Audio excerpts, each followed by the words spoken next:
que cette pelote pouvait être rendue vivante et populaire, à condition toutefois d'effectuer quelques modifications. Et c'est ainsi que petit à petit, les murs, vous avez ici à Pessac tout à fait au fond, mais aussi sur la paroi qui va apparaître sur votre gauche de l'écran, ou à droite maintenant, voilà. Ce qui permet d'une part d'accueillir davantage de public que dans les trinquets tout à fait traditionnels. Le public qui peut être ainsi tout au long des 28 mètres de longueur d'un trinquet, pouvoir les joueurs évoluer devant, de côté, de face. Ce qui fait que c'est encore un attrait supplémentaire. Et pour nous, au point de vue télévision, cela nous donne des possibilités tout à fait nouvelles. Et de rendre ainsi Beñat Erviti un grand service à la pelote, qui est un sport tout à fait étonnant. Alors nous vous avons présenté pendant les championnats du monde les 14 spécialités qui peuvent se jouer dans un championnat du monde, en compétition tout à fait officielle. Il y en a d'autres en place libre, mais ça c'est encore un autre débat, et nous aurons l'occasion peut-être un jour aussi de vous présenter de la place libre, pourquoi pas, mais c'est une autre histoire. Nous avons donc ici la finale de la Coupe des As à Pessac. C'est une coupe qui va se disputer pour la 7e fois, puisque le trinquet de Pessac existe depuis 7 ans maintenant, et que nous allons avoir après une compétition qui a été excessivement bien suivi, mais une nouvelle fois, ce sont les retombées des championnats du monde. Il y a eu beaucoup de public pour venir voir de près ces joueurs évoluer, et ils ont bien fait, les nouveaux venus dans ce trinquet, parce qu'ils ont assisté à de la très belle pelote, comme vous maintenant, pour cette finale qui va opposer 4 joueurs de grand talent. Ne vous y trompez pas, vous allez avoir d'un côté les champions de France en titre, et les champions de France indépendants, non plus amateurs, mais c'est ce qui se fait de mieux à l'heure actuelle, Beñat, avec un garçon comme Beñat Inchauspé et Michel Etchegoin. Nous avons Michel Etchegoin qui est là, sur la gauche, qui est en train de se baisser. En face, là-bas, avec le col rouge, qui vient de taper dans la pelote, c'est Beñat Inchauspé. Et de l'autre côté, vous avez d'une part Jean-François Aramburu, qui est à votre droite sur l'écran, et il va faire équipe avec Paul Sougasti. Le plus ancien et le plus huppé, c'est bien entendu Beñat Inchauspé de la Goïseco de Saint-Jean-Pied-de-Port. Il a 31 ans, 33 ans, c'est le plus ancien. C'est un garçon qui totalise 12 titres de champion de France, dont 4 en place libre, depuis les minimes, cadets, juniors. Il a même été champion du monde à Mexico en 1982. Il a obtenu également 5 titres individuels chez les indépendants et 4 donc par équipe, dont celui de 94. C'est le champion de France en titre. Il a également disputé 3 finales de la Coupe Open. C'est pour vous dire le beau palmarès de ce garçon. Il est associé à Michel Etchegoin, qui lui a 31 ans, également de la Goïseco, et qui remplace Jean-Claude Dermite. Jean-Claude Dermite qui a été sacré champion du monde à Saint-Jean-de-Luz au mois de septembre dernier, ou à Saint-Pé-sur-Nivelle plus exactement. Et malheureusement, ce garçon s'est blessé en tout début de semaine en participant à l'ouverture du championnat de France des indépendants, parce depuis le mois de septembre, il est passé indépendant lui aussi, comme 6 autres de ses petits camarades des récents championnats du monde. Et malheureusement, il s'est fait mal à la main. Et il est ici, présent à Pessac, et il nous a montré sa main, Beñat, et effectivement, il valait mieux qu'il stoppe pendant quelques instants, parce qu'il risquait de traîner après pas mal de temps. Je crois, Gérard, qu'il faut louer, je dirais, la sagesse de Jean-Claude Dermite, qui a préféré s'abstenir plutôt que de se présenter dans les meilleures conditions. Mais vous savez, le mal à la main qu'il ressent, je dirais, est inévitable. Pourquoi? Parce que tout simplement, lorsqu'un joueur comme lui a disputé un championnat du monde comme celui qu'il a disputé voici à peine 2 mois, c'est inévitable qu'ensuite il ressente le contre-coup. Donc ce mal à la main était, je dirais, prévisible. Mais je pense que Jean-Claude Dermite ne va pas se décourager pour autant. Il vient d'accéder au plus haut niveau de la pelote basque. Je suis personnellement persuadé qu'il va réaliser être un très grand joueur. Et les 2 adversaires, eh bien donc Jean-François Aramburu de Landayarac. C'est un garçon qui a 27 ans. Il a totalisé déjà lui aussi 6 titres de champion de France, Benjamin, minime, 3 en minime, dont 2 en place libre. Il a été champion de France cadet et senior. Et ce qui était, lui, il a une particularité, il a été champion de France en mur à gauche en 83 et en 85, ce qui lui avait valu en 86 à Vitoria d'être sélectionné pour les championnats du monde. Et il a fait partie de la cadrette qui avait osé battre les Espagnols chez eux dans leur spécialité, le mur à gauche. Et excusez du peu, c'est donc un joueur tout à fait de tempérament, de grand talent également. Et il a été, et puis il va être encore un des garçons qui pendant longtemps va inquiéter les meilleurs au plus haut niveau et en particulier pour le titre de champion de France. Il faut ajouter également qu'en 90 à Cuba, il a été champion du monde. Et c'est un garçon donc qui, pour l'instant, à 27 ans, a encore tout l'avenir devant lui. Il va être associé à Paul Sougasti, qui lui est un peu plus jeune. Ce sera le plus jeune des quatre. Il a 25 ans, il est de Rugne. Il joue à l'Urugnarac. Et lui, il est un petit peu moins huppé. Il a quand même 2 titres de champion de France en place libre en Benjamin. Champion de France en trinquet en minime. Et il a été 2 fois finaliste. Finaliste également en 93 de la Coupe Open. Et il est tout de même champion du monde des moins de 22 ans. Championnat qui avait été disputé à Paris en 1988. Il a été cette année champion de la Ligue du Pays Basque en individuel face à Patrick de Escoura. Patrick de Escoura qui avait pris sa revanche aussitôt après pour le titre de champion de France. Et dans les 2 cas d'ailleurs, il y avait peu d'écart, 2 ou 3 points, je crois, de chaque côté. Et c'est finalement Patrick de Escoura qui a été le plus en forme à la fin du printemps et au début de l'été, ce qui a fait que Sougasti avait été écarté de la sélection pour les championnats du monde. Et c'est Patrick de Escoura qui, lui, avait été sélectionné. Et je vous rappelle qu'avec Thierry Etcheto, ils ont obtenu la médaille d'or dans ces championnats du monde. Voilà donc présenter les 4 antagonistes. Vous voyez ici Benyatine Chospé, pleine image, en rouge, associé à Michel Etchegoin. Alors que de l'autre côté, nous allons avoir en blanc Jean-François Aramburu à l'avant et Paul Sougasti à l'arrière. La partie va se jouer en 50 points et espérons que la finale sera aussi disputée qu'on pourrait l'espérer avoir l'affiche sur le papier. Espérons en effet, Gérard. Ce qui est certain, c'est que nous allons assister à un débat inédit. Un débat qui correspond d'ailleurs parfaitement à l'esprit de cette compétition, la Coupe des As. Quant à établir un pronostic, vous n'avez pas posé la question, Gérard. Pourquoi? Parce que je dirais, elle va de soi, mais attention, attention aux surprises. Ce qui est certain, c'est qu'à l'avant, Jean-François Aramburu et Benyatine Chospé vont probablement faire jeu égal. Benyatine Chospé, c'est la valeur sûre que l'on connaît depuis longtemps. Celui qui a, vous l'avez souligné Gérard, une vitalité extraordinaire, qui n'hésite pas à intercepter toutes les pelotes qui passent à portée de sa volée.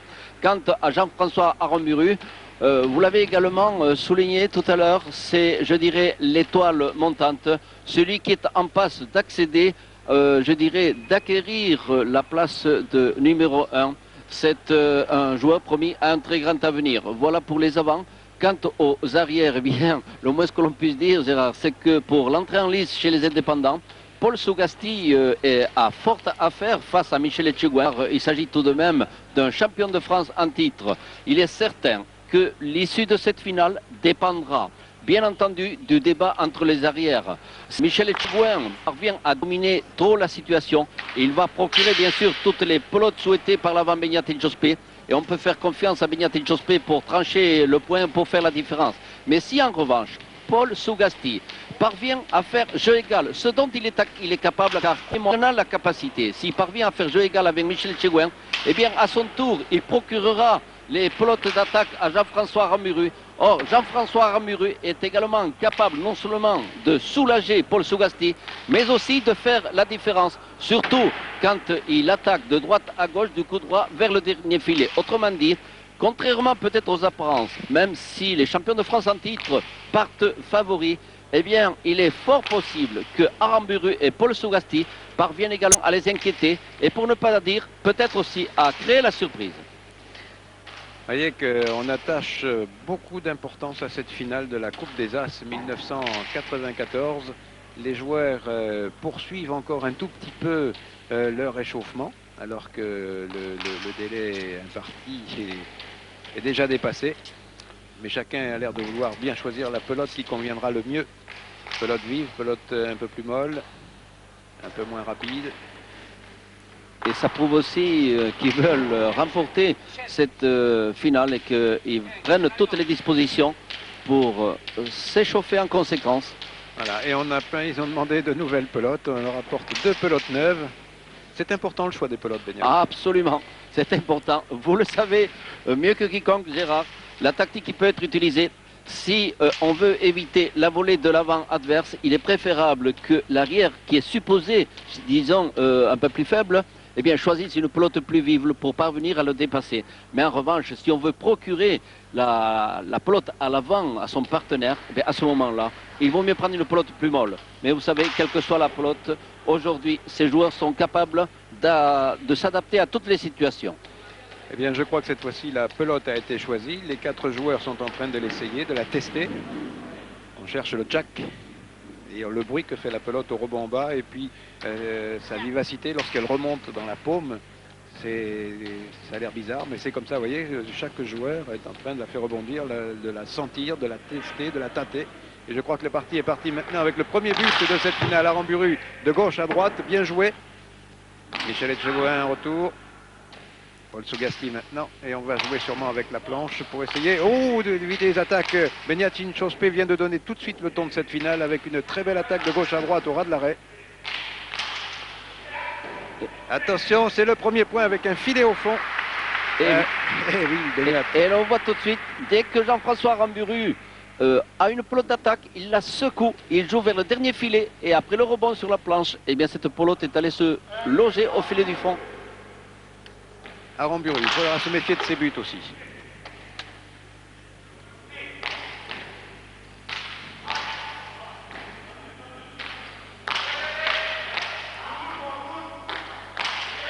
On va essayer bien sûr de lever les 2 avant, mais pour l'instant il n'y arrive pas. C'était un mano à mano.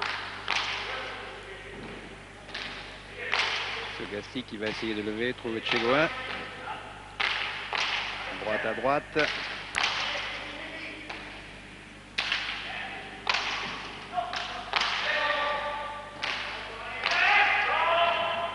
Michel Etchegoin qui a réclamé cette pelote. Il sert à gauche et il sert suffisamment pour marquer le point d'égalisation à 1 partout. Alors que Jean-François Aramburu s'est retrouvé un petit peu coincé là contre le filet. Et oui, il avait dégarni un petit peu son précaré. Et voilà. Et vous savez pourquoi parce que Jean-François Aramburu est parti du principe qu'il faut soulager peut-être son jeune partenaire. Mais je crois que Paul Sougasti est suffisamment en condition. Il peut lui faire confiance. Vous voyez un petit peu comme... Ah, il a manqué cette pelote, alors qu'il y était. Ah, et ça peut arriver, Beignat. Hein, ah oui. N'oublions pas que c'est une finale, que c'est la pression. Et que Sougasti joue une première finale ici à Pessac contre les champions de France, s'il vous plaît. Donc, et oui, mais Gérard, ça doit vous rappeler, ça nous rappelle de beaux souvenirs, Aramburu et Sougasti. Et 1988 1988 à Paris, le championnat du monde d'espoir. Ils sont champions du monde d'espoir, les deux. Mais depuis, ils ne sont plus espoirs. Maintenant, ils sont confirmés. Et ils vont essayer d'ailleurs de le montrer ce soir. Et oui, mais ils sont aussi en même temps l'illustration de l'évolution de la pelote. Aujourd'hui, on a des champions tout jeunes.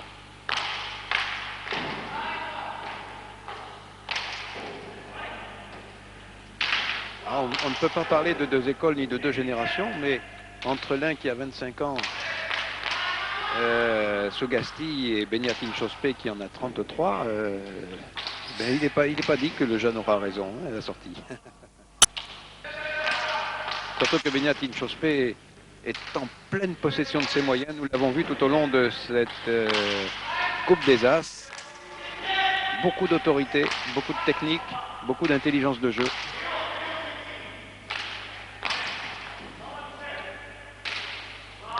Alors il est à signaler que la Coupe des As cette année a eu tout de même 4 absents. C'est une belle attaque au fond avec un filet trouvé par Beniatin Chospé. Et 3e point pour les Rouges qui mènent 3-1. Oui, on va revoir au ralenti cette magnifique attaque au fond. Il faut dire que là, comme diraient les footballeurs, il a eu du caviar de la part de son adversaire qui lui a donné une pelote juste en plein milieu. Et oui, parce que pour l'instant, Jean-François Aramburu préfère, croyez-moi, c'est une tactique délibérée, préfère se tenir un petit peu plus en arrière, au besoin pour soulager Paul Sougasti. Mais vous allez voir, si c'est nécessaire, il corrigera le tir. Regardez un petit peu comment il se dégage en hauteur.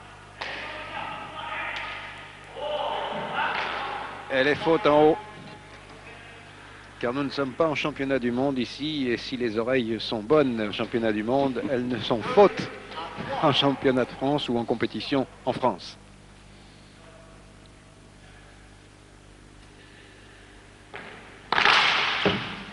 Encore un but de gauche à droite dans le coin, mais bien ramené cette fois-ci encore par Michel Etchegoin. Oui, je commençais à vous dire qu'il y avait des joueurs qui nous manquaient un petit peu, bien que le plateau ait été tout à fait remarquable une nouvelle fois ici à Pessac. Il manque quand même 4 joueurs qui étaient initialement prévus, mais on ne peut pas être partout. Et pour l'instant, la Manu est en train de bien se développer partout. Il y a la création d'une nouvelle compétition de très haut niveau, cette fois-ci au Pays Basque, à Saint-Jean-Pied-de-Port, au Trinquet-Garat, et qui s'appelle le Master, déjà tout un nom. Et dans ce Master, il y a 4 joueurs qui vont participer à une compétition importante, en tête-à-tête, en individuel. Donc, Philippe Bidéando va jouer dès cet après-midi, enfin dès ce soir à 19h à Saint-Jean-Pied-de-Port, donc au Trinquet-Garat. Philippe Bidéando va rencontrer Philippe Caricard et à 20h, nous aurons un autre tête-à-tête, Biscoubi contre Manu Martiarena. Tout un programme. Vous vous rendez compte, dans la même soirée, dans le même trinquet, Bidéando, Caricard et Biscoubi contre Martiarena. Ça, c'est pour ce soir, ce samedi. Dimanche prochain, il y aura un autre tour. On va faire tourner un peu tous les 4 joueurs. Il y aura ensuite demi-finale le 25 décembre, le jour de Noël, et la grande finale le 1er janvier. Et vous pourrez voir cette finale en différé le samedi 7 janvier sur notre antenne. C'est donc ça sera le premier rendez-vous sportif de l'année 95 et peut-être tout un symbole, Beniat. Et oui, tout un symbole en effet. En matière d'innovation, eh bien, la pelote se met au goût du jour. Dans la modernité, c'est la première fois qu'il y a un super prestige avec un plateau de ce niveau-là. Et c'est très heureux. C'est à la grande satisfaction du public. Alors que il y a un petit litige. Eh oui, mais je pense que Albert Urrutia, qui juge cette partie, lui ne s'est pas laissé impressionner. Il a jugé, en son âme et conscience. Et oui, et vous voyez Gérard que pour l'instant, Aramburu et Sougasti ne s'en laissent pas compter.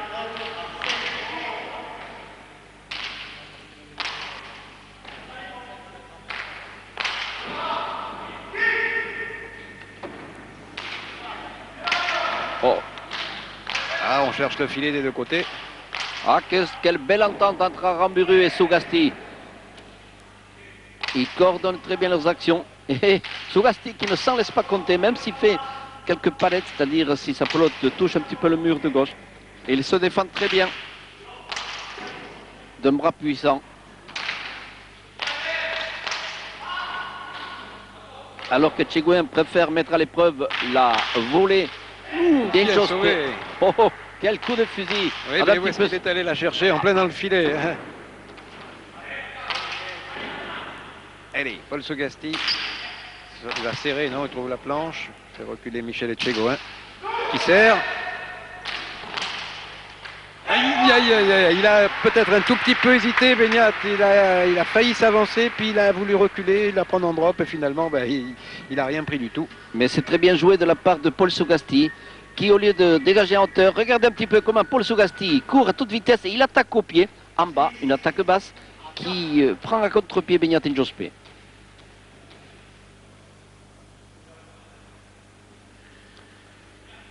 Alors que Jean-François Aramburu va engagé par la paroi de droite et Michel Tchégouin qui laisse échapper cette pelote a priori facile, mais ce sont souvent les pelotes les plus faciles qui se révèlent les plus difficiles. Et oui, parce que lorsqu'on les voit belles, comme on dit en matière de sport, on pense à plusieurs choix tactiques et finalement il y a un millième de seconde de déconcentration et c'est celui-là qui fait rater son coup. Un nouveau but avec cette fois-ci, bien joué. Nouvelle attaque par l'aide de la planche. Ah, je crois que les champions de France vont être un petit peu bousculés dans la première partie de cette finale. Je crois que les autres sont en train de vouloir les prendre à la gorge. Un coup de bluff peut-être. Ah oui, le bluff, c'est beaucoup de détermination. Je pense que Jean-François Aramburu a dit à Paul Sougasti, eh bien, on part battu sur le papier, sur la cancha. On va essayer de démontrer le contraire. Et c'est ce qu'ils sont en train de faire sur cette très belle attaque. Cette balle, cette pelote roulée sur la planche qui a fait pique au fond. Et là, ils ont doublé leurs adversaires, 8-4.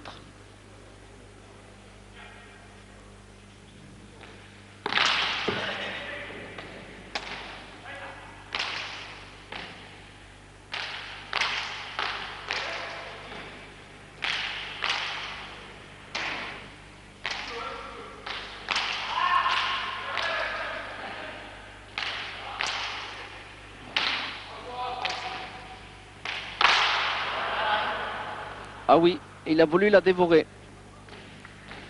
Comme vous disiez tout à l'heure, trop belle, Gérard.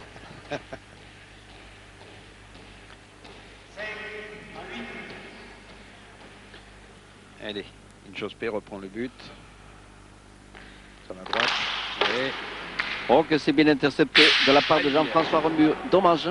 Eh oui, il est arrivé peut-être avec un tout petit temps de retard, ce qui fait qu'il était plaqué contre la paroi de verre et il a été obligé de frapper sa pelote un petit peu haut, un petit peu trop, puisqu'elle a touché la barre du haut. Vous avez vu la tactique de Beñat Inchospé qui a vu Aramburu se déplacer pour relever le but vers le côté droit.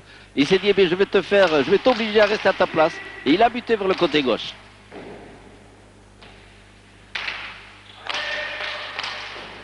Et oui, avec l'aide de la planche maintenant, eh bien, ce sont les Blancs qui ont repris l'initiative.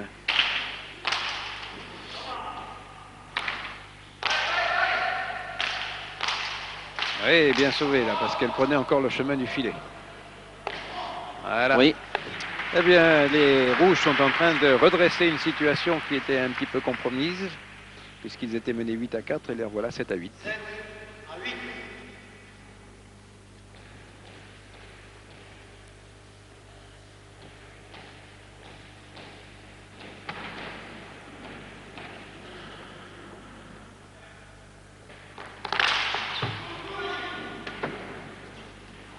Oui. Ah, difficile Bien de... buté là. Hein. Ah oui, que c'est bien buté. Beñat Inchospé allonge le tir.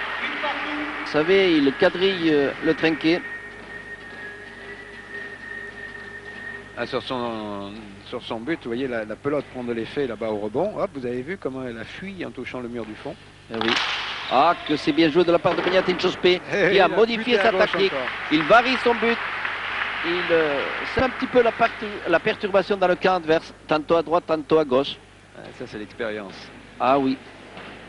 Il nous y a habitués et il reste fidèle à sa tactique. Ah, il y en avait un comme ça, enfin il y en avait plusieurs. Je pense à Todd Berreo par exemple, qui avait un but foudroyant aussi. Il persistait à droite et puis d'un seul coup il passait à gauche et il faisait des écarts comme ça. Eh oui. Ah, il y a Robert Dufour aussi qui était pas mal, le gaucher. Absolument. En matière de tactique, il en connaît un rayon, ce qui l'a permis d'obtenir de nombreux titres de gloire.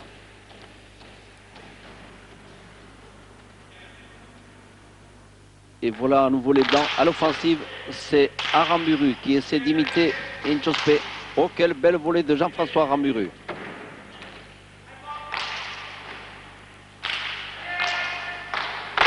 Aïe, aïe, aïe, aïe, aïe, trop belle encore. Un petit excès de précipitation. Et ce sont les Blancs qui reprennent la direction des opérations. Alors que Jean-François Aramburu ne cesse de prodiguer des conseils d'encouragement et de motivation à Paul Sugasti. Mais je pense que ce dernier n'en a pas besoin. Il en a suffisamment. Oh, bien buté. Ah, il cherchait le filet direct au fond.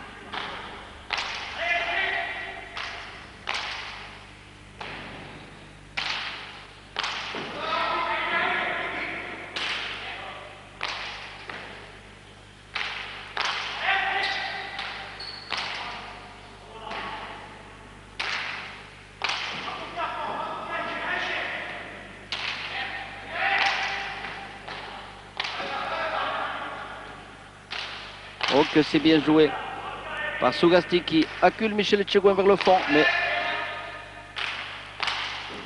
Et encore. Ah, mais pour l'instant, Michel a une main solide derrière. Ah oui, et beaucoup de bista également.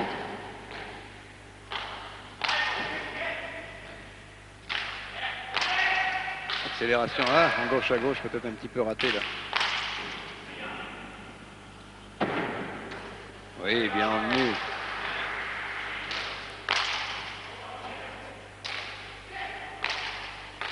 Et Jean-François Aramburu qui accélère le rythme. Et on voit que les roules sont bousculés. Ah, il faut dire que Michel Etchegouin n'a pas entendu ce que lui réclamait Beñat. Il lui disait à droite et il a remis au milieu et obligatoirement, il a été sanctionné immédiatement. Encore une volée bien jouée.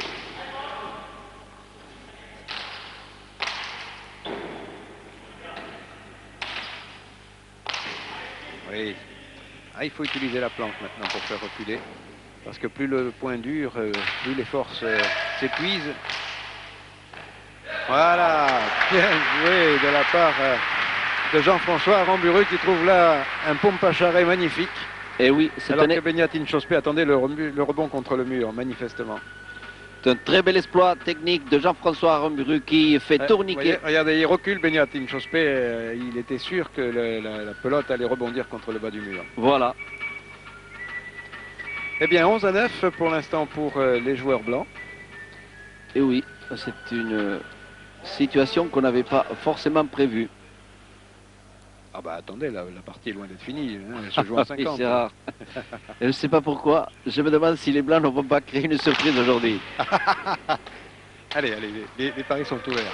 Oui, mais honnêtement, c'est logique que Beñat Inchauspé et Etchegoyen soient favoris. Et oui, je rappelle, quand vous prendriez cette retransmission en route, que les joueurs rouges sont des indépendants, c'est-à-dire des semi-professionnels, et qui sont champions de France en titre. Ils ont été sacrés champions de France en 1994, il y a 3 mois maintenant. Et qu'ils ont en face d'eux 2 joueurs de talent, mais qui ont tout de même un palmarès un petit peu moindre, même s'ils ont été sacrés champions du monde espoir en 88 à Paris. Ce n'est pas la même catégorie non plus. Enfin, ils y viennent et il faudra peut-être dès ce soir, peut-être dès ce avec soir. eux. En ce qui concerne Jean-François Aramburu, c'est déjà fait, car il a fait ses preuves depuis longtemps maintenant. Ah, pour l'instant, il fait une très belle défense au filet, encore que là, il est failli être battu. Allez, bien joué. C'est au tour maintenant d'Etchegoyen de faire reculer Sougasti avec l'aide de la planche. Oui, mais vous avez vu comment Sougasti n'a pas forcé cette pelote. Oh, que c'est bien joué. D'un petit peu plus, il l'a logé dans le filet. Quel rythme, quel beau point. Ah là. Ah, il faut aussi une part de réussite. Trop au milieu, Beñat.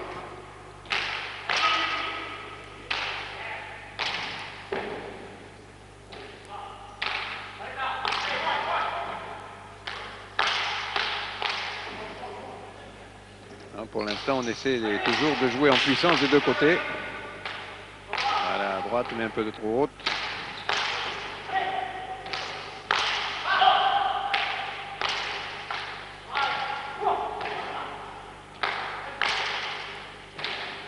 Ouais. Bien joué, là. Ah oui. Très bien levé au moment où il le fallait. Et le point durait. Il est inutile de vous rappeler que, à force de taper de près, de loin du milieu, on y laisse beaucoup de force. Et il arrive un moment, lorsque nécessaire, eh bien, il n'y en a plus, ce qui vient de se passer. Et oui, Beñat Inchauspé qui vient de montrer toute la puissance et l'efficacité dont il sait faire preuve dès que l'occasion lui en est fournie.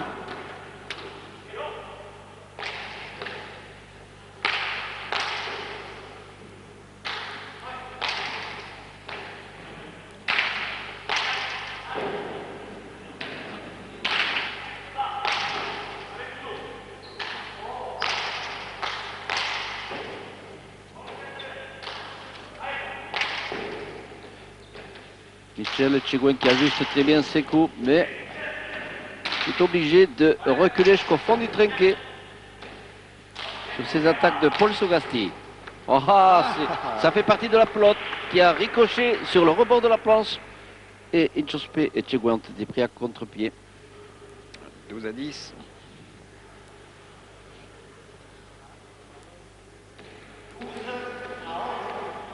À 11.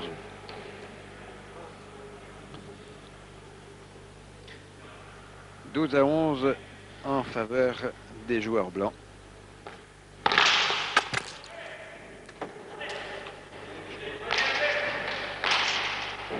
Ah, je trouve que Michel Etchegoyen fait preuve de beaucoup de maîtrise dans ses renvois de but. Ce n'est pas évident. Alors que Paul Sougasti attaque vers le deuxième filet. Magnifique volée d'Aramburu. Et une deuxième, il cherchait Eh le oui, filet, il ne l'a cherchait pas trouvé.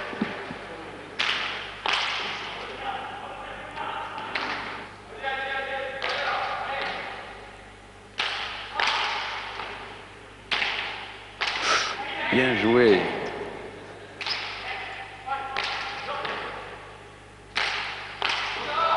Bien joué encore. C'est au tour des Tchèquois. Il n'a pas eu de réussite. Non. De bousculer Paul Sougasti. Oui, mais il ne faut pas rejouer au milieu. Ah. Eh oui. Quelle belle attaque de Paul Sougasti qui a vu la brèche ouverte au premier filet. Il a saisi l'occasion et pris en défaut Beñat Chopé. Regardez cette attaque de Paul Sougasti qui attaque vers le premier filet. Beñat Chopé était un petit peu en arrière. Il n'a pu intercepter. Il faut dire qu'il avait eu un beau cadeau, là, Sougasti, alors qu'il avait été bousculé et mis en difficulté, soit par des pelotes lobées, soit par la planche. Là, il s'est retrouvé avec une mi-longue en plein milieu. Il n'en demandait pas tant. Oui, bonne volée de Beñat Chopé. Michel Etchegoyen maintenant.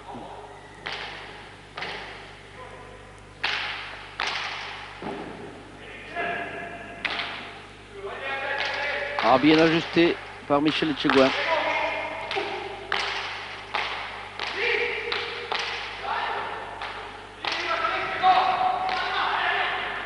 Et à droite.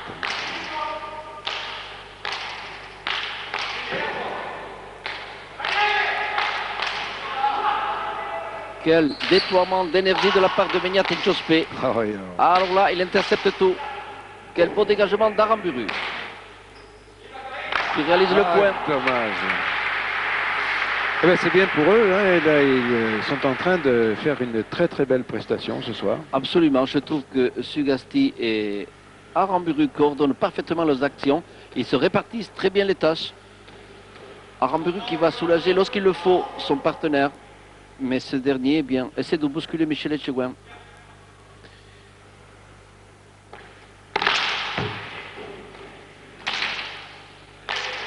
Alors, une petite nuance, puisque je vous parlais de règlement tout à l'heure et je vous parlais des oreilles, c'est-à-dire des deux côtés du haut, de chaque côté du frontis, il y a en championnat de France, tout comme ici dans des parties officielles, les joueurs ne sont pas comme en championnat du monde obligés d'engager à 10,50 m du fronton.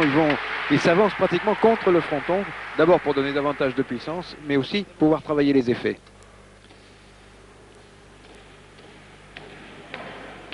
On vient de voir une nouvelle initiative de Paul Sougasti qui a vu une nouvelle brèche. Il s'y est engouffré vers le côté droit alors qu'Inchos Etchegoyen s'attendait à une attaque en hauteur vers le filet.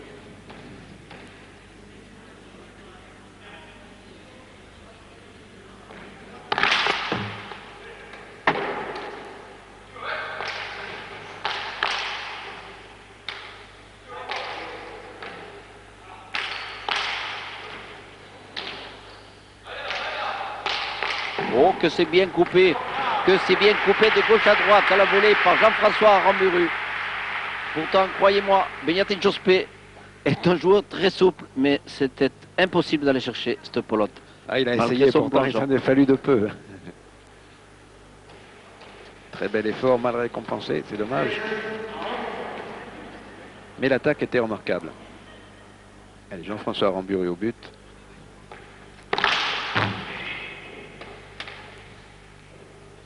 Oh, aïe, aïe, aïe, eh oui.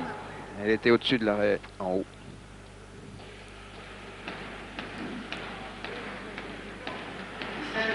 Et là, pour l'instant, l'écart est en train de se creuser, hein, 6 points d'écart. Et oui, 11 partout et Aramburu, Sougasti qui viennent de réaliser 6 points d'affilée.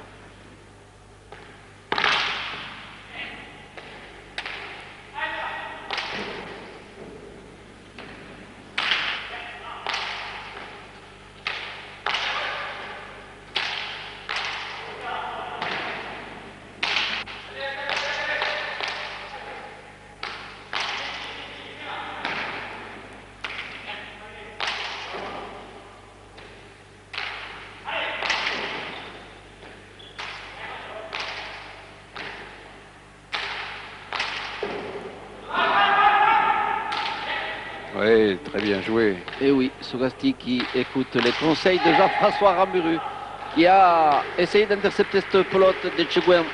Michel Etchegouen qui a très bien joué entre deux vers le troisième filet. Et fin de série pour les Blancs pour l'instant, qui viennent de réussir 6 points de suite. Mais Beñat Inchauspé récupère le but. Alors c'est maintenant, c'est peut-être un tournant là, important. Voilà, un beau lâché.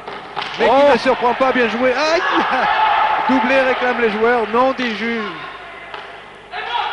Deuxième lâché de Beñat Inchauspé qui ne surprend toujours pas les joueurs blancs. Excessivement belle défense de la part aussi bien de Jean-François Aramburu qui attaque et réussit un très beau filet. Alors qu'il se retourne vers le juge Albert Urrutia qui ne revient pas sur sa décision de tout à l'heure. La pelote, je crois qu'il avait parfaitement raison, n'était pas doublée. C'est nouvel exploit technique d'Aramburu, décidément magnifique de détermination, mais aussi d'efficacité. Regardez un petit peu comment il fait tourbillonner, tourniquer cette pelote qui s'en va directement au filet, croyez-moi. C'est un exploit très difficile à réaliser.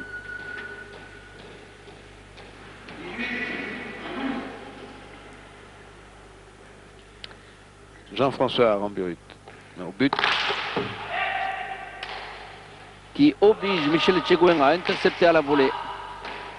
Alors que Beñat Inchauspé recule beaucoup pour soulager Michel Etchegouen. Ah, je trouve que c'est un jeu technique remarquable de la part des 4 joueurs.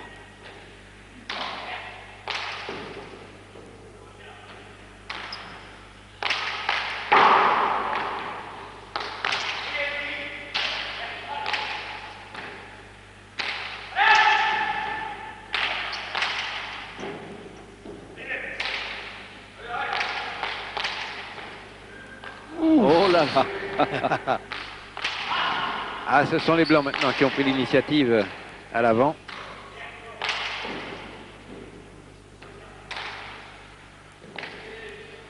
Attention à droite.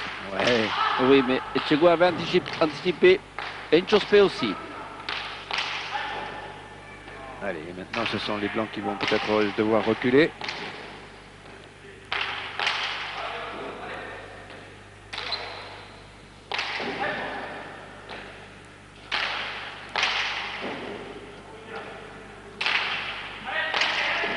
Quel beau duel des deux arrières. Etchegouen et Sougasti. Une volée magnifique de Beñat Inchauspé. Très beau point. Ouais, très belle planche encore. À droite.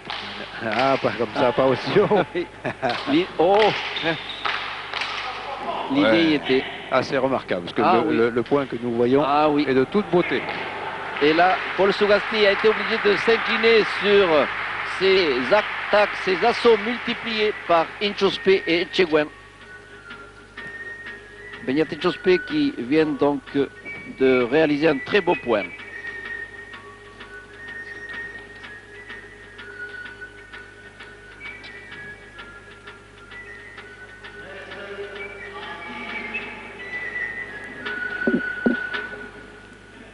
C'est peut-être le moment de faire un petit point avec un invité surprise, puisque Jean-Claude Dermite, qui malheureusement, je vous l'ai dit tout à l'heure, est blessé à la main, a quand même fait le voyage de Pessac, lui qui aurait dû jouer à la place de Michel Etchegouen. Alors cette finale, Jean-Claude, qu'est-ce qu'elle vous dit pour l'instant? Qu'est-ce qu'elle me dit? C'est un très grand niveau actuellement qui se joue. Et... Alors des nouvelles de votre main tout d'abord? Ma main est assez touchée, puis bon, on verra. Je pense que j'en ai pour un petit moment. Puis bon, on va essayer de se rétablir pour essayer de mieux repartir. Alors pour votre début chez les Indépendants, vous deviez participer à une première finale, ici celle de la Coupe des As. C'est partie remise, ce n'est que partie remise bien sûr, mais enfin c'est pas un petit pincement au cœur. Ah, c'est sûr qu'aujourd'hui j'aurais préféré être dans la cancha, mais bon, j'espère que l'année prochaine on nous rappellera pour essayer de repartir. Bon, vous auriez un favori là maintenant, alors que nous jouons depuis une bonne demi-heure? Un favori. Actuellement, Aramburu accélère beaucoup. Et bon, mais après, les autres ne cèdent pas encore. Et peut-être que la maturité fera le reste. Bon, c'est toujours pareil. C'est facile lorsqu'on est assis sur les gradins. Enfin, si vous aviez une tactique là maintenant, si vous aviez été dans la cancha, qu'est-ce que vous auriez conseillé à Beñat? Conseiller, bon, pour l'instant, c'est tenir la baraque et laisser passer l'orage. Puis bon, après essayer de faire le reste, quoi. Bon, eh bien, merci Jean-Claude. On va essayer de voir si l'un et l'autre vont tenir la baraque, mais après tout, pour l'instant, ils n'ont pas le choix. Hein. Non, non. La décision n'est pas faite, 18 à 13. Certes, il y a un avantage pour la jeunesse, si j'ose dire, mais nous sommes moins du compte. Hein. La partie est en 50, elle n'est pas finie encore. Merci Jean-Claude.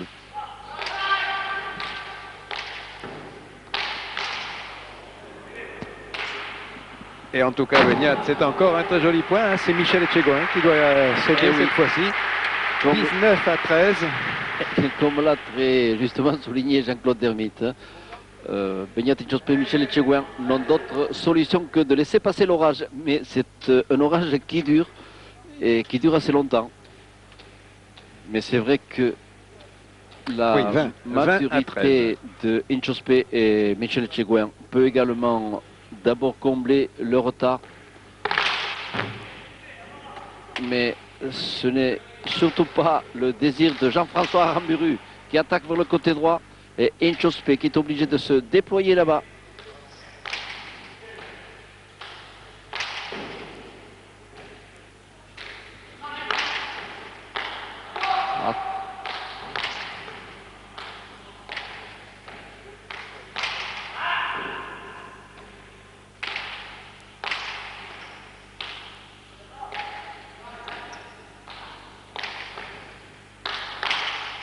Ah, le jeu est très bien serré le long du filet pour l'instant. Oui, croyez-moi, le duel entre les deux avants. Oh, et entre les deux arrières aussi. Et les deux arrières aussi, comme vous dites. Regardez. Un coup devant, un coup derrière. Et le public ne s'y trompe pas, qui applaudit souvent les quatre acteurs ici au trinquet de Pessac. Alors que là, et oui, Michel Etchegoin a allongé une très longue planche et à la descente c'est un pic. Et une très belle frappe latérale, typique d'ailleurs du jeu de trinquet par rapport au jeu en mur à gauche où on frappe la pelote de bas en haut. Alors qu'Inchospé essaie d'obliger Jean-François Aramburu à rester vers le côté gauche et à éviter sa volée. Voilà, autour d'Inchospé de bousculer. Ah, c'est très bien joué vers le côté droit. Mais Paul Sougasti en pleine condition est parvenu à reprendre cette pelote.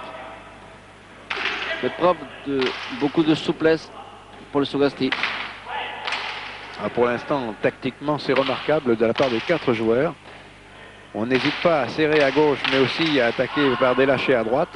Suivi immédiatement après d'une planche pour se redonner un petit peu d'oxygène et faire reculer l'adversaire. Le tout entrecoupé d'attaques au filet. Souvent bien défendu d'ailleurs ce soir.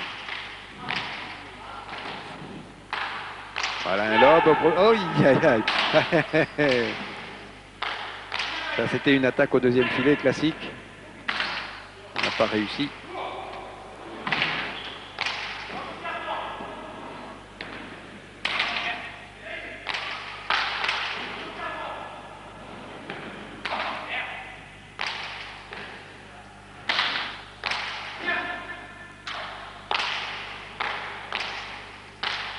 Ah, quel volet latéral de Jean-François Aramburu.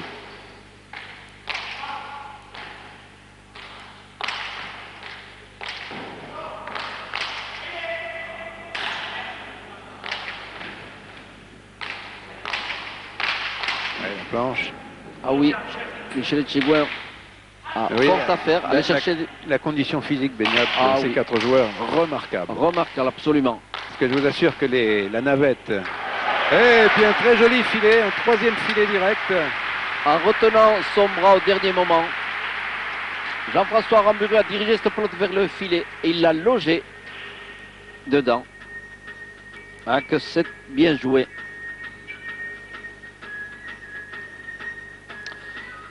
Ah, techniquement, c'est tout à fait remarquable. Tout à fait remarquable. Ouais. Et les Rouges, qui, comme on l'a dit tout à l'heure, bénéficient tout de même, de par leur réputation, de par leur titre de champion de France, des faveurs, des pronostics, pour l'instant sont menés. Alors, eh bien, 7 points d'avance là pour les joueurs blancs qui vont essayer de concrétiser un petit peu plus leur avantage. pour essayer de se mettre à l'abri. C'est ce que vient de réussir Jean-François Aramburu sur un but gagnant. Et oui, il allonge son tir à l'engagement au point que Michel Etchegoin est obligé de plonger, de mettre sa pelote dans le filet pour la ramener. Mais malgré cet effort, il n'a pu la reprendre. Et elle y revient encore, non, elle touche le mur cette fois-ci, ce qui permet un retour plus aisé. Volée. Attention encore. Ouf! Manque de réussite de la part de Segassi qui a tapé le rebord de la planche alors qu'il attaquait au filet. Et croyez-moi, il y va de bon cœur. Ah! Ouh, et la réussite est avec lui, donc il faut en profiter. Il faut qu'il en profite. Ah non, cette fois-ci, il a mis la pelote non, sur le point coupé, donc elle est bonne, alors qu'elle était normalement au-dessus de la ligne du haut. Je vous ai dit, sur ce point-là, la réussite est du côté des Blancs, il faut qu'ils en profitent. Eh bien, voilà qui est fait. 23-14. Les 4 joueurs qui mettent en pratique toute la panoplie du jeu de Trinquet, qui font preuve de beaucoup de souplesse, qui prennent de nombreuses initiatives, mais qui, la plupart du temps, se concrétisent à l'avantage des Blancs. Alors que les joueurs vont se désaltérer un petit peu, ils se donnent tellement.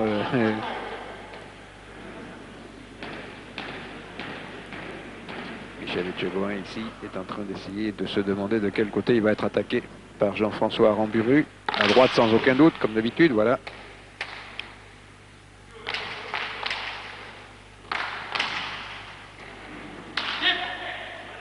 Ah, beaucoup de maîtrise de la part de Sugasti. Ah oui, non, belle attaque, Lobé. Un filet direct, troisième filet de la part de Michel Etchegoin. Voilà qui va permettre à Beñat Terviti, à Beñat Inchospé de reprendre le but et d'attaquer à gauche cette fois-ci. Oh, que c'est bien joué. La même chose, la pelote est peut-être presque un peu forte. Alors là, on est vraiment au cœur du débat, au cœur du sujet. Et les 4 joueurs s'en donnent à cœur joie. Alors que là, Jean-François Aramburu vient de loger un pompe à chalet. La pelote après le rebond a été logée dans le filet. C'est très très bien joué entre les deux. Bien lobé, bien logé.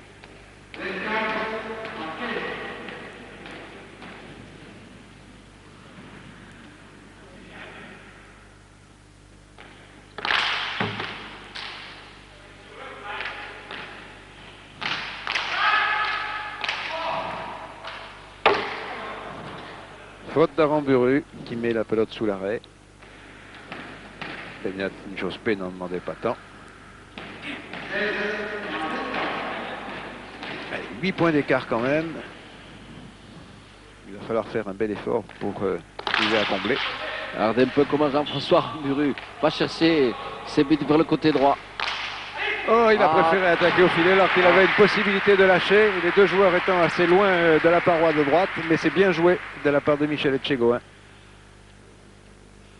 Qui réussit. Vous voyez, il a toute la place qu'il avait sur sa droite, mais il a préféré attaquer au filet et il a bien réussi. Alors que Jean-François Aramburu avait baissé la tête croyant qu'il allait rebondir sur la planche. C'était bien joué de la part de Michel Etchegoin. Oui, un joli but. Ouh. Il n'était pas loin du filet.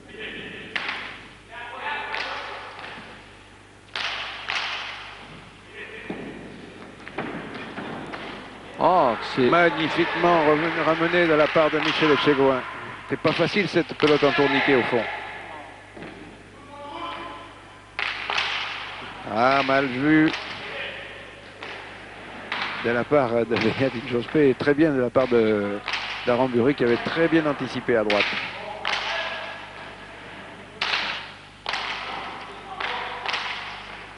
Ouais.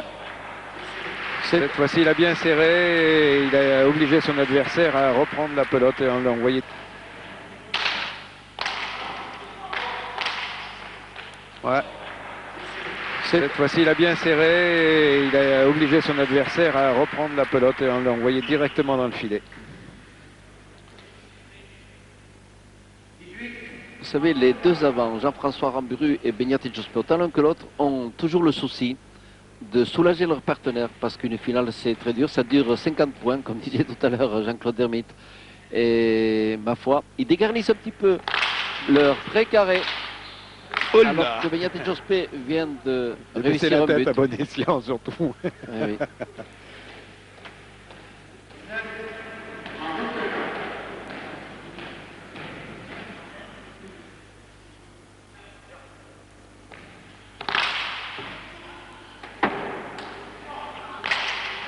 Quelle détermination de la part de Sougasti dans toutes ses attaques, alors que Jean-François Aramburu. J'ai bien cru que la pelote allait rebondir dans le filet du fond. Ça a fallu de quelques centimètres. Et c'est reparti. Non, filet direct. Ah oui, je suis étonné alors qu'il est dans la trajectoire, Jean-François Aramburu. Il la regarde cette pelote, pourquoi? Parce qu'il pensait que c'était sur le petit mur de gauche ou sur la planche. Effectivement, il donne de ligne de la tête, je le comprends. C'est une erreur d'estimation de la trajectoire, ça arrive parfois. Et surtout que lorsqu'on est devant, il arrive que la pelote arrive à grande vitesse. Oh, attention, filet direct, non. Bonne volée de la part de Sougasti, il a bien fait de ne pas hésiter.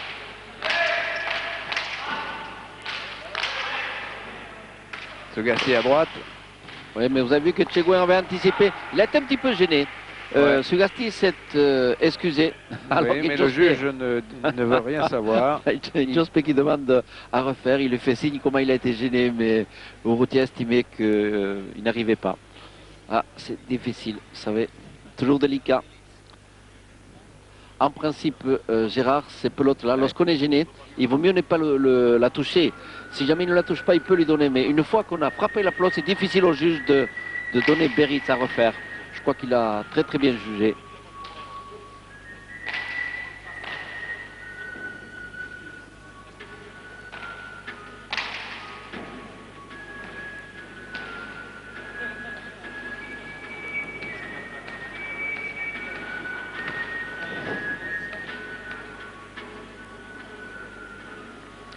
On regarde à nouveau au ralenti. Regardez, hop. Non, il n'y a pas. Effectivement, vous aviez raison, Beñat. On le revoit parfaitement au ralenti. S'il n'avait pas touché la pelote, il pouvait lui donner Beritz. Voilà. Et là, on l'a vu au ralenti, c'est incontestable. Et vous avez vu que le juge qui a entendu vos propos vous approuve. Et bien sûr, vous ne faites que confirmer sa décision. Et vous avez raison, tous les deux. Ça m'est facile parce que j'ai le ralenti. Lui ne l'a pas. C'est sûr, lui ne l'a pas. Mais il avait bien jugé, effectivement. Très, très bien. Et vous aussi, Beñat.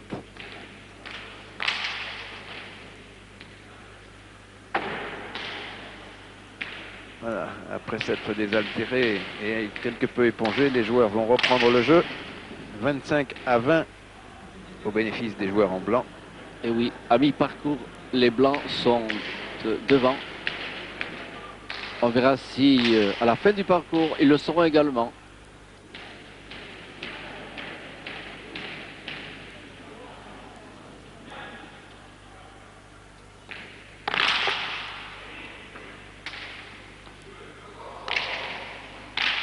Un but qui était remarquable, ce qui permet bien entendu de garder l'initiative aussitôt après et donc de marquer le point, car la planche qui a suivi était remarquable de précision.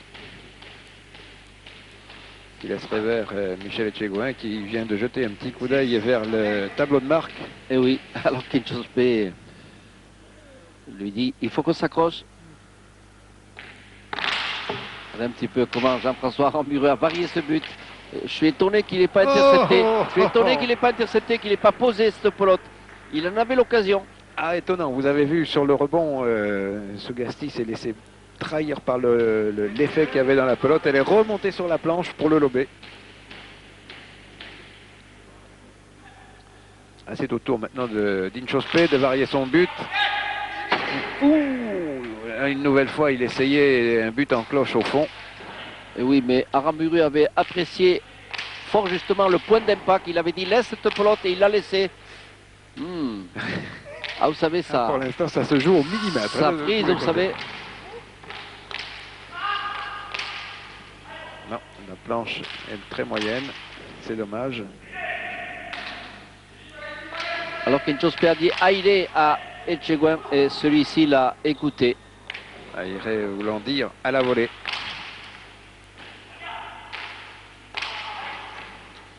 Et on cherche et on ne trouve pas le filet, mais enfin malgré tout, là, Michel Etchegoin réussit à mettre son adversaire en porte-à-faux. 22-26. Ah, ça se comble petit à petit, oui. lentement mais sûrement. 24 à 16, 22 à 26. Ça veut dire que les Rouges redressent bien la situation.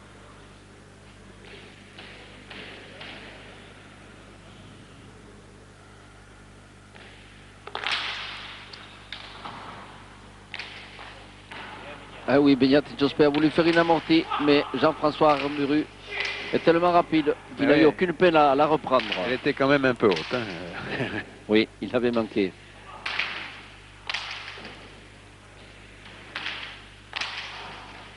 À droite.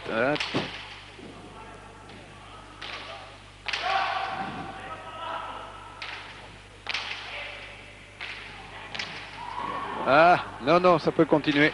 Alors que Jospé avait été amené à faire une cabriole par-dessus son adversaire, couché au sol.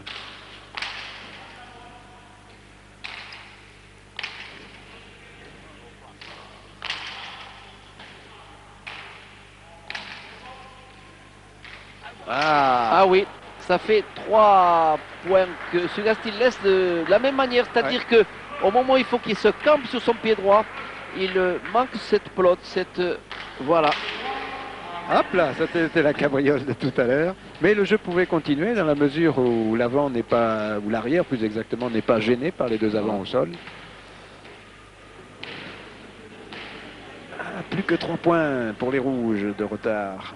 Ah oui. Quelle belle image sur ces engagements de face comme ça. On voit toute la concentration du joueur. Et on voit également le rythme, l'accélération de Beñat Jospé qui se dit que c'est le moment ou jamais. Non seulement de reprendre l'initiative, mais surtout de jeter le doute dans l'esprit de l'adversaire. C'est sûr.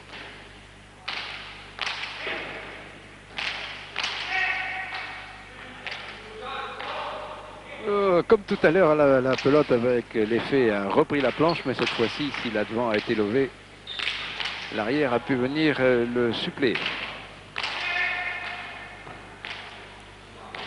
Alors qu'Aramburu va se dégager en hauteur vers le filet, une interception d'Etchegoin. Aramburu par la planche qui bouscule Etchegoin, qui est obligé de laisser et rebonde. Non, la pelote après le rebond se loge dans le filet de fond et le public applaudit longuement ce très très beau point, cette belle initiative de Jean-François Aramburu.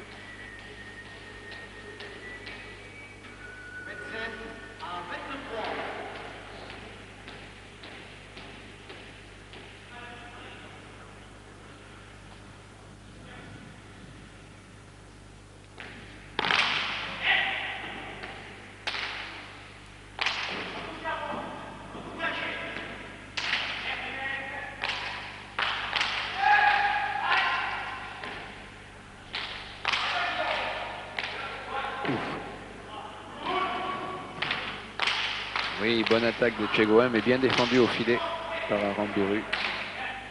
Difficile de prendre en défaut la cuirasse d'Aramburu, alors que Etchegoin se dégage en demi-longue. Voilà, les attaques vraiment fusent du côté du filet. Mais personne n'arrive à le trouver pour l'instant. Oui, bonne volée, bonne initiative encore d'Inchospé.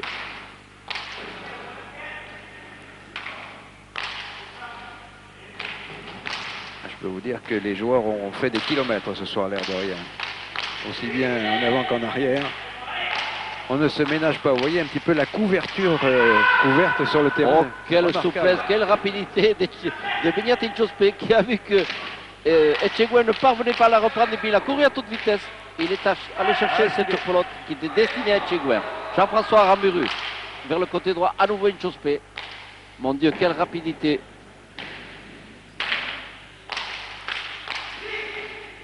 Je vous disais au début de cette partie que nous devrions avoir quelque chose de qualité. Eh bien, croyez-moi, au plan sportif, ce que vous voyez là, c'est de première main.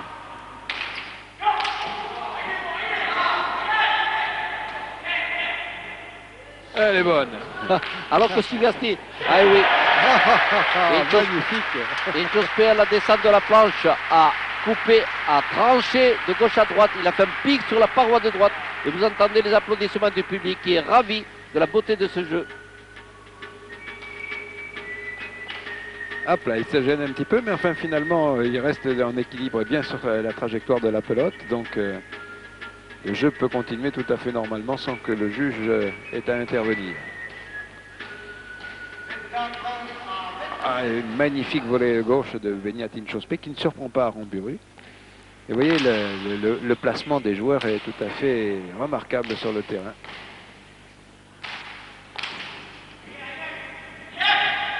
Ah oui, il faut prendre la volée, il le dit en plus, ça irait. Alors qu'on voit Inchauspé et Chegouin qui accélèrent le rythme à présent pour combler le retard et ensuite faire la différence. C'est une très belle finale.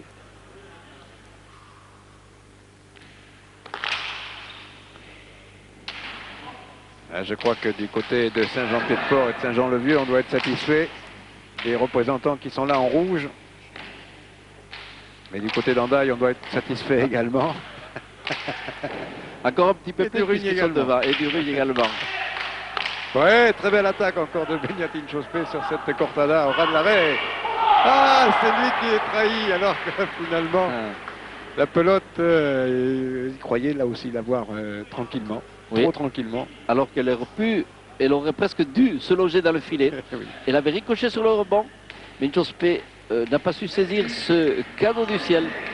Il est facile, encore... alors il croyait être battu. Il était le seul coup, j'ai une nouvelle chance, mais c'était trop tard pour la saisir. Le but de Aramburu est beaucoup plus tendu que celui d'Inchauspé.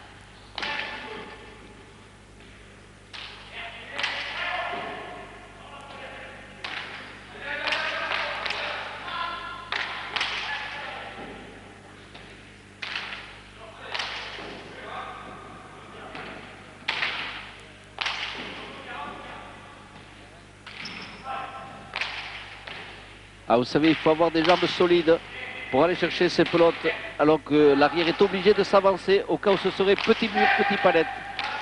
Mais autant Etchegouin que Sougasti sont en pleine condition. Ah, ça va être difficile de reprendre cette pelote. Très belle passe de Michel Etchegouin qui, à présent, est en train de prendre progressivement l'ascendant. Allez, on parle de réussite, je ne sais pas si on va suivre la pelote jusqu'au bout, mais elle va frapper l'angle, il la laisse passer, regardez, elle va frapper l'angle, hop. L'angle du mur, elle part en latéral. Alors là, il n'y avait plus rien à faire.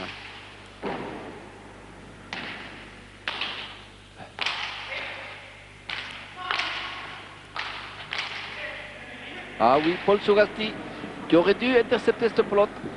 Mais en fait, tu la reprends très bien, très bien. Et en plus de gauche à gauche. Ah oui, Aramburu a pris un défaut sur cette attaque à hauteur. Ça, c'est la force d'Aramburu. Lorsqu'il a une pelote vers le côté droit, Aramburu se dégage parce qu'il a un coup droit latéral magnifique. Il se dégage en hauteur. C'est un peu le coup du mur à gauche. Voilà, regardez un petit peu comment il délie ce bras et il a pris un défaut. Ah oui, et puis là, Inchauspé qui est obligé de reculer, mais il est obligé de la prendre parce que sans ça, elle allait dans le filet. Absolument. Et finalement, on a l'air de vouloir tester, de changer de pelote du côté d'Aramburu.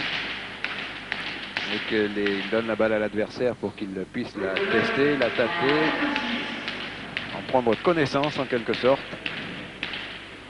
Voilà, elle a été jaugée par les 4 joueurs, donc maintenant il va pouvoir buter à nouveau. Alors plus rapide, moins rapide. À mon avis, je crois qu'elle est peut-être un tout petit peu moins rapide. Oui, absolument. Il va peut-être modifier le jeu et favoriser voilà, aussi bien les attaques basses que les amorties. Et oui, c'est-à-dire qu'avec cette pelote plus molle, il pense disposer de davantage de pelotes d'attaque.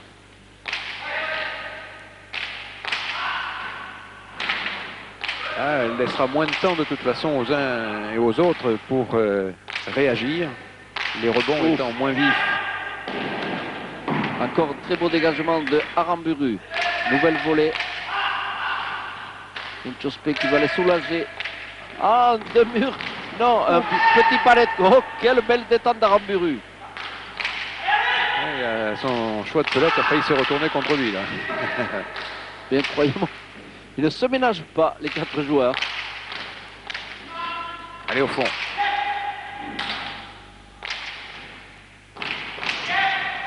Allez, deux lobes renvoyés à la volée par Sogasti.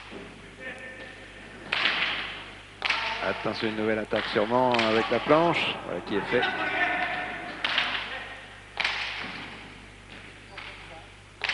Oh, non. On va raccourcir là, le jeu. Et c'est normal, la pelote étant moins vive. Et donc pour envoyer au fond aussi, il faut frapper beaucoup plus fort. Et qui aura le filet le premier, Beignat? Qui aura le filet le premier? C'est Inchauspé. Et le public a raison de réagir comme ça parce que ce qu'il voit ce soir, c'est vraiment de la très très grande pelote. Regardez cette balle en latéral prise par en dessous, sans aucun problème. Mais une nouvelle fois, Sogasti a cru qu'elle allait rebondir le long du mur. Et plutôt que de s'avancer, il avait préféré se replacer au milieu. C'est vrai que dans ces cas-là, ça se joue sur pas grand-chose. Hein. La trajectoire, on l'estime ou on l'estime bien ou mal, hein, en fait. Et comme ça se joue à quelques centimètres, il arrive que l'on soit pris. C'était le cas cette fois-ci. Et toujours 2 points d'écart, 29-27.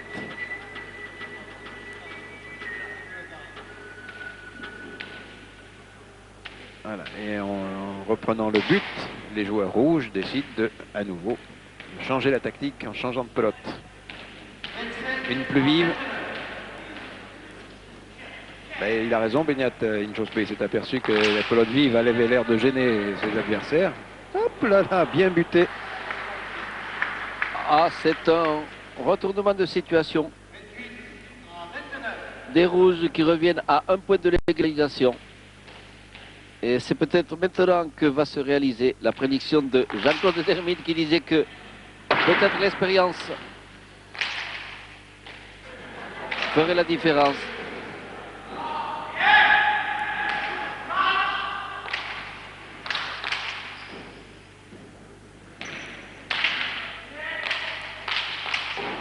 Oh la creuse, c'est bien coupé de la part de Beignat Inchauspé qui a rendu la monnaie de la pièce à Jean-François Aramburu qui avait réalisé le même point de la même manière tout à l'heure.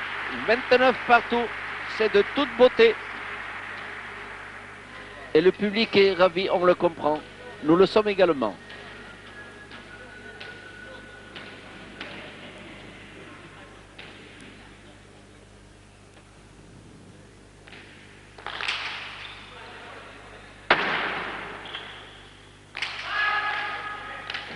À nous qui sommes juste dans l'axe sur ce but, nous avons vu Sogasti longtemps hésiter avant de savoir s'il la prenait à la volée ou s'il attendait que la balle retombe sur le mur. Et finalement, il a eu raison de laisser rebondir sur le mur, mais il s'en est fallu une nouvelle fois de quelques centimètres. Beignat Inchauspé qui cria à Michel Etchegouen, Hachik, il faut tenir. Au jeu d'endurance, il a bon espoir de faire la différence. Et il a surtout de l'espoir d'avoir des pelotes d'attaque comme en ce moment. Beignat Inchauspé qui s'en donne à corps joie. Allez, il intercepte tout et il bouscule ses adversaires au point de réaliser un magnifique point et de reprendre l'avantage.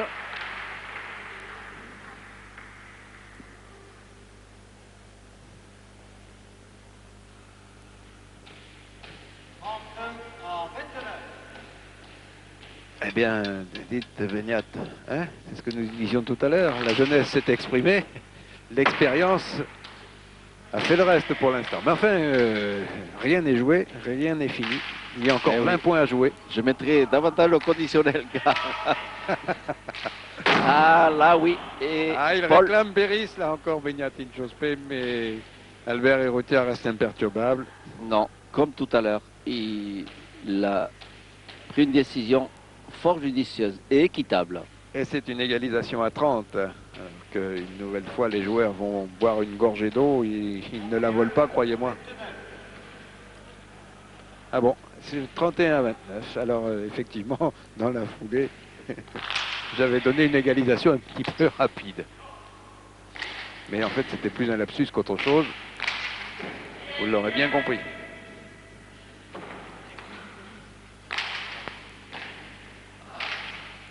Ah oui, c'est à présent qu'on voit toute l'expérience d'Inchospe et Etchegouen.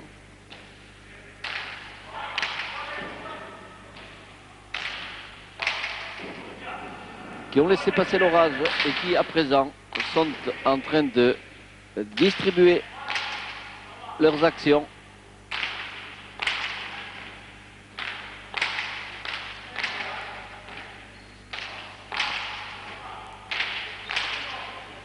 Je peux vous dire qu'au plan athlétique, ce qui se passe ce soir ici à Pessac, eh bien, c'est assez remarquable. Voilà 1 heure pratiquement que les 4 finalistes sont en train d'en découdre. Et ils ne se sont pas ménagés. Et ce n'est pas terminé.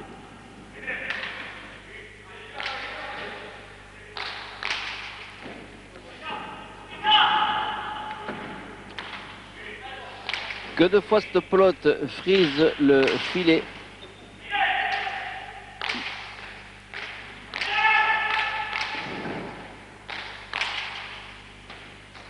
Encore une attaque d'Aramburu qui monte à l'assaut de nouveau.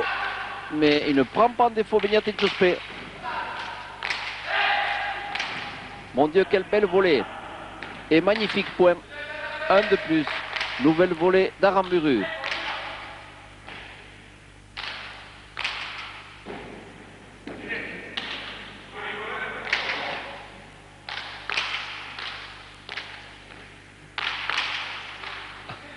Oh, c'est extraordinaire. Aramburu veut passer en force, mais il n'y parvient pas. Oui, un lâché à gauche, magnifiquement défendu de la part d'Aramburu. Car c'était pas évident du tout de revenir sur cette pelote.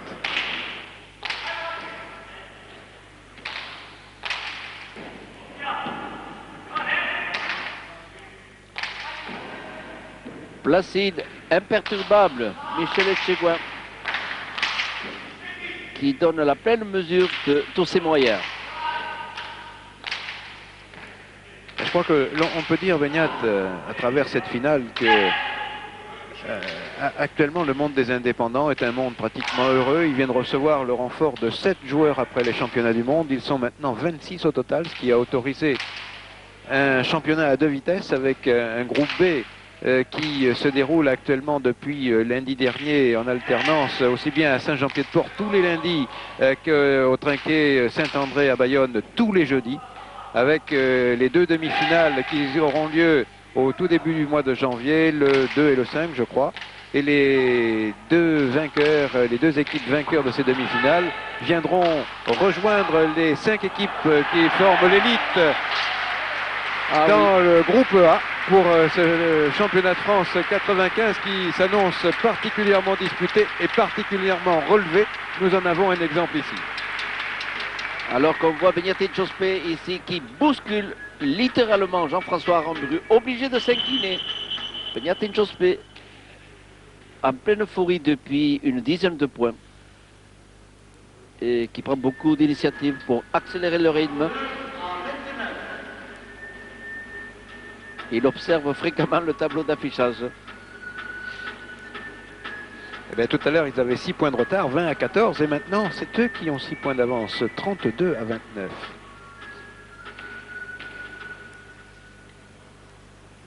Ça, je pense que... Et nous n'avons pas tout à fait tout vu encore. Non, parce qu'ils ne sont pas à l'abri non plus ou d'une petite défaillance ou d'un retour des joueurs blancs.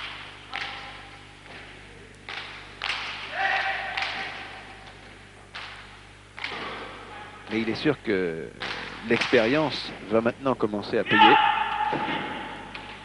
La résistance également. Regardez Etchegouen comment il a anticipé. Il est allé chercher cette pelote. Il savait qu'Aramburu allait attaquer là-bas au petit mur. Non, c'était bien essayé, mais il aurait fallu plus à droite.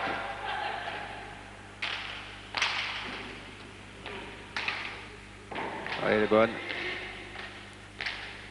Là, c'est pareil, attention. Non.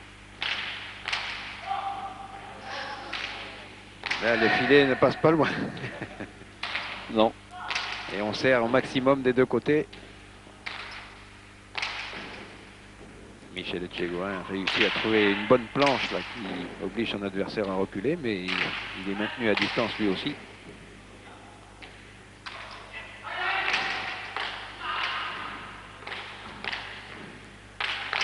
Non. Très beau dégagement de Paul Sougasti. Oui, bien serré. Il a trouvé le bas du mur, c'est dommage pour lui, parce que si la pelote était restée en parallèle du mur, elle aurait été très difficile à récupérer. Alors que Jean-François Aramburu est peut-être en train de payer un petit peu les conséquences de sa débauche d'énergie. Et de sa générosité. Et oui, pour aller soulager son partenaire, on le comprend. Mais Sougasti réalise une très belle prestation comme cette attaque ici, le long du filet de gauche. Alors, pour ceux qui ne connaîtraient pas bien la main nue, vous aurez remarqué que les joueurs sont ambidextres par la force des choses et qu'il est même impératif de savoir bien se servir de sa main gauche, car que ce soit à l'avant ou à l'arrière, elle est souvent, comme ici, utilisée pour défendre le filet. Et oui, on voit Jean-François Aramburu qui lève les bras au ciel parce que cette pelote, il pensait l'avoir logée dans le filet. Et c'est vrai qu'elle avait pris une bonne destination. Attention là. Ah, encore un petit peu haute, c'est dommage. Eh bien, il a logé dans le filet, mais au moment où il s'y attendait le moins. Intervention là du juge. Il estime que la pelote avait touché. Le filet, écoutez, on va voir.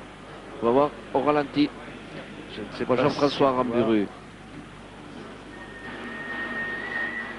Difficile d'apprécier. Ouais. Ben, on va voir la décision. Vous voyez qu'on discute le point en haut, on est bien d'accord. Alors que va décider ou qu'a décidé le juge Albert Urrutia. Nous allons voir à qui il a donné le point lorsque l'équipe va engager.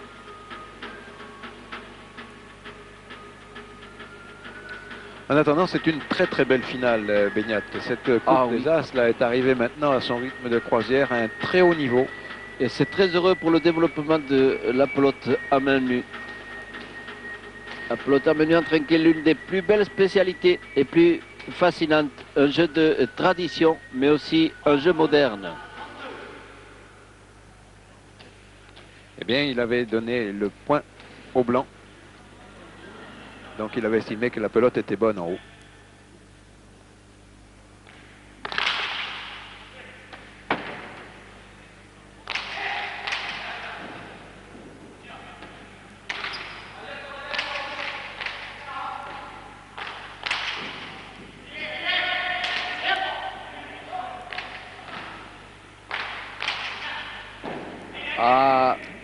Sougasti est soumis à rude épreuve par Jospe Etchegoin, qui l'accule au fond, qui l'oblige à se déplacer beaucoup. Et quand on est sur la cancha et que l'on voit cette pelote rebondir indéfiniment sur la planche sans savoir si elle va retomber ou pas, elle a toujours un petit rebond supplémentaire qui vous prend à contre-pied, quelque chose de particulièrement difficile à supporter.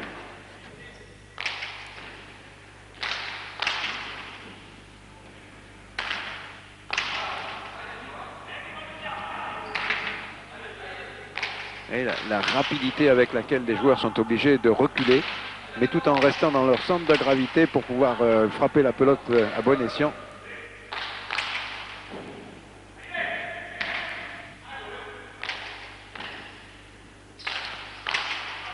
Et oui, Sougasti a voulu lever cette pelote pour mettre un entre-deux. Il n'a pas réussi. C'est Aramburu qui se dégage pour le côté droit. Etchegoin. Magnifique d'aisance et de sûreté. Duel entre les deux arrières.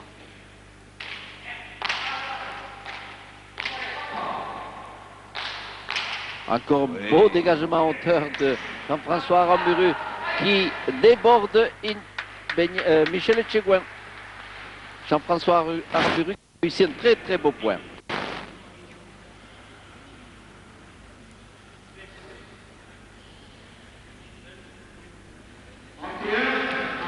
Alors que vous voyez les deux joueurs de la Goïseco essayaient de communiquer pour varier le jeu ou changer de tactique. Benyatin Chospé a aperçu peut-être un petit point faible, une faille dans la défense adverse. Il est venu en discuter avec son partenaire.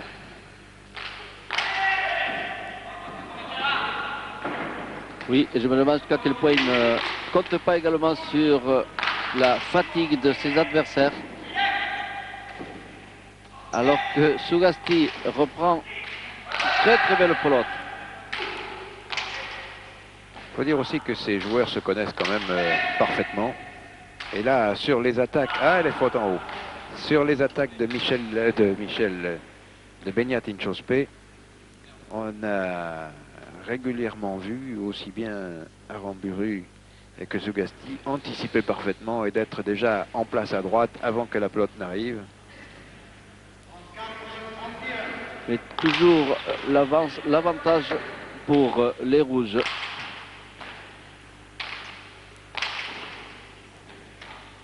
Qui depuis la mi-parcours, le 25e point, ont pris un ascendant, ont pris une certaine emprise sur cette finale. Reste à savoir s'ils vont la maintenir jusqu'au bout. Pour l'instant, c'est Sougasti qui attaque en demi-longue vers le filet. Il ne prend pas en défaut Michel Etchegoyen. Sougasti, longue planche.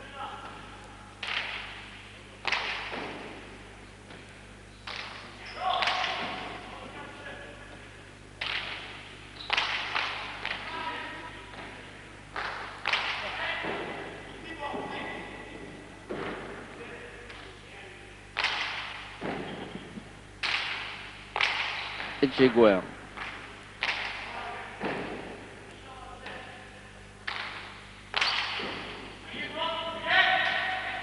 Ah, il a bien fait d'intercepter cette pelote, sinon, après le rebond, elle allait se loger au filet. Voilà Sougasti qui attaque au pied. Et Aramburu en fait autant. Mais Chospé ne cède pas. Cette fois, oui. Cette fois sur cette attaque à droite. D'une gestuelle camouflée jusqu'au dernier moment. Ça, c'est le coup favori de Jean-François Aramburu. Lorsqu'il est au milieu, qui dispose d'une pelote d'attaque, souvent il attaque en amorti vers le côté droit, mais cette fois en plus, il avait appuyé son action. Regardez, c'est amorti vers le côté droit. Ah oui, c'est magnifique. Ouais. Il prend un contre-pied Chospé. Quelle souplesse, ce beau plongeon de Benyatin Chospé. Je pense qu'il aurait fait un bon patineur. Et il aurait acquis beaucoup de succès.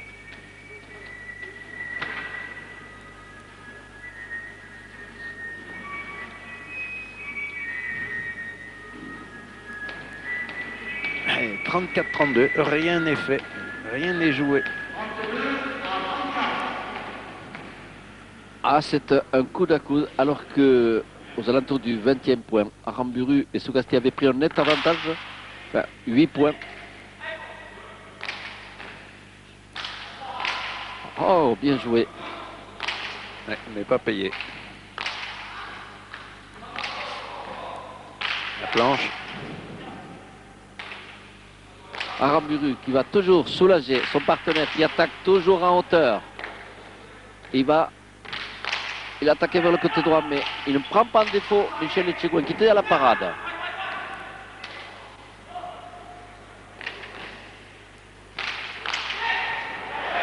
Décidément, Michel Etchegoyen ajuste ses pelotes en demi-longue à mi-hauteur d'une manière magnifique. Il loge ses pelotes au filet et il prend en défaut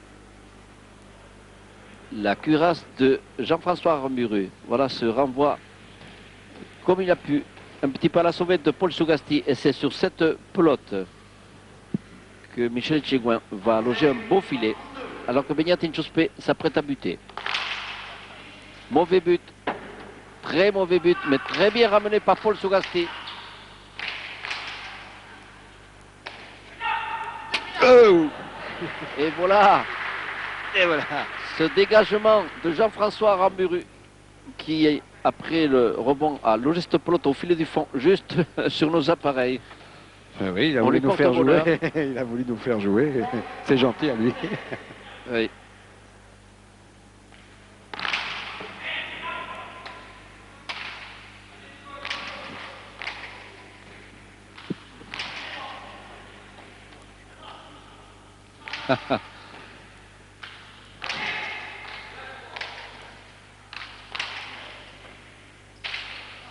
Décidément, Beñat Inchospé est en pleine condition. C'est de bon augure pour ce championnat de France. Ils vont remettre en jeu. Ah non. Très bien jugé à nouveau par Urrutia.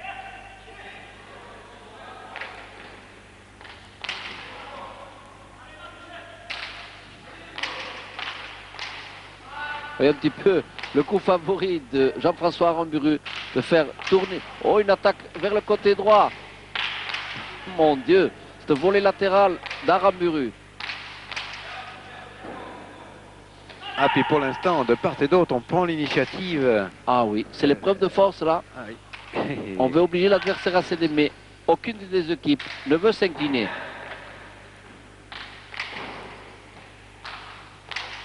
Et ce qui est amusant, Ah oui.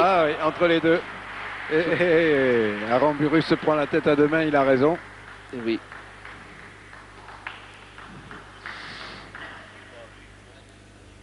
Sugasti pensait que cette pelote allait rebondir sur la planche. Il avait commencé à reculer.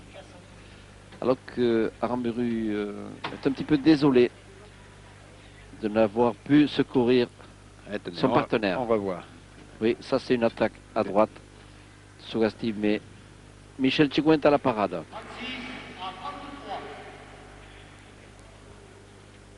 qu'on voit cette volée de Beñat Inchospé. 3 points d'avance.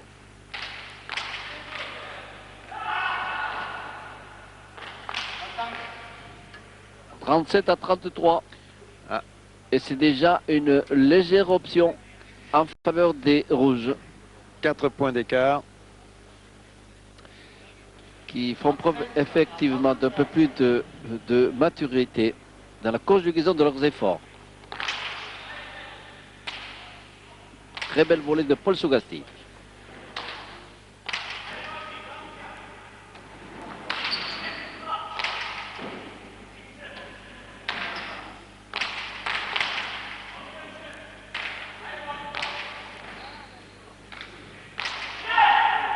Oui, un lob, mais qui a vu Michel Tchigouin s'employer de la gauche.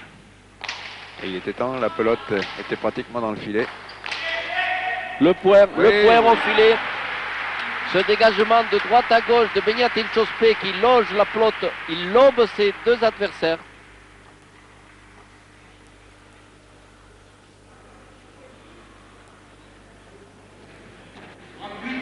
Et c'était très bien serré. Une bonne attaque de gauche à droite d'Aramburu. Et dans le filet, après un joli lob.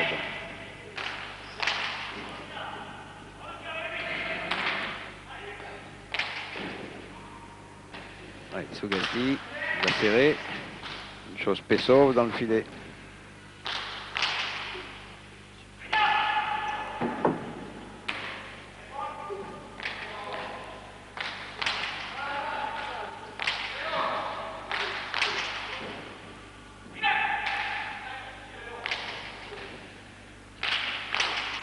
À la volée.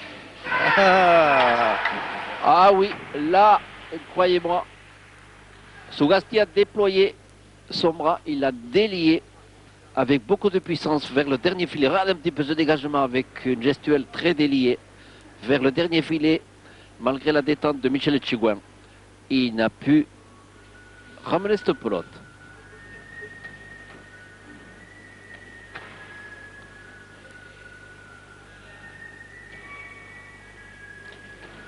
« 38 à 34, toujours 4 points à l'avantage des Rouges qui sont maintenant à 12 points du titre. Ah, un but très tendu de la part d'Aramburu, mais bien ramené par Etchegoin avec une attaque très basse et Oui. payante. J'ignore s'il l'avait voulu attaquer à cet endroit. En tout cas, c'est là qu'il a fait le Ah, point. c'est bien réussi toujours. Et c'était le bon endroit.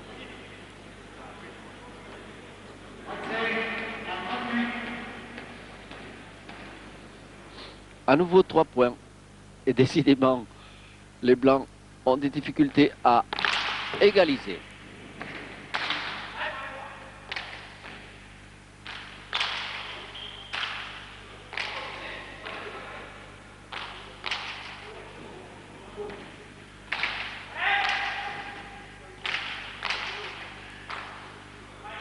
cette détente de Beñat Jospé, qui a senti qu'il valait mieux intervenir.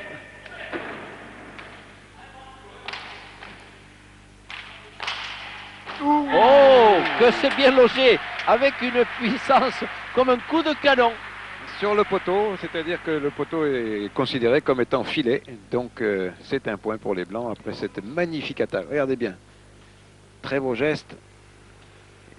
Et Jospé s'écarte. Il croit que la pelote va ou taper contre le bas du mur ou sur la planche. Et il a préféré laisser cette pelote passer pour son partenaire, qu'il jugeait mieux placé que lui. Il a senti le vent du boulet. C'est bien ramené par Michel Etchegoyen. Ah oui, parce qu'il n'avait pas beaucoup de place pour armer là.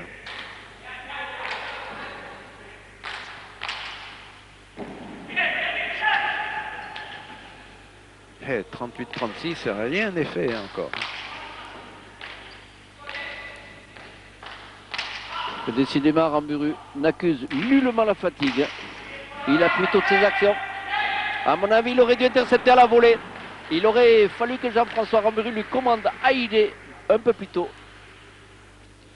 Lorsqu'on est acculé, autant vaut intercepter à la descente de la planche.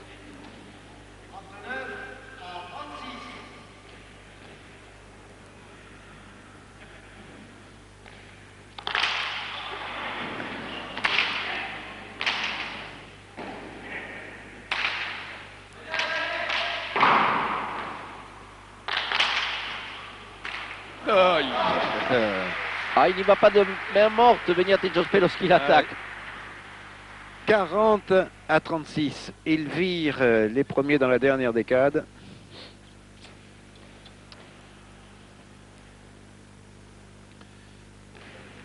J'ai l'impression qu'il faut en profiter. Là, ils sont en réussite.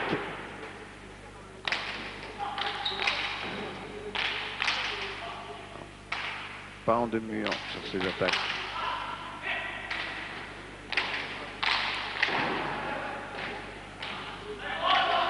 Attention. Non. N'a pas profité de ses cadeaux.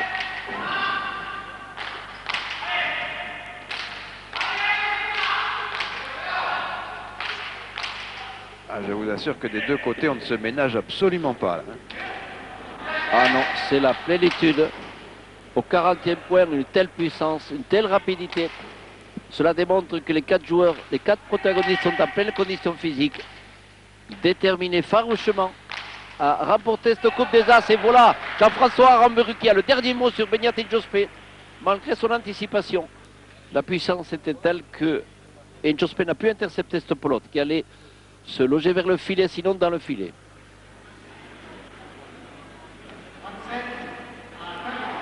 37-40, vous avez entendu le compteur qui se trouve là à nos côtés. 3 points d'écart, c'est la dernière dizaine.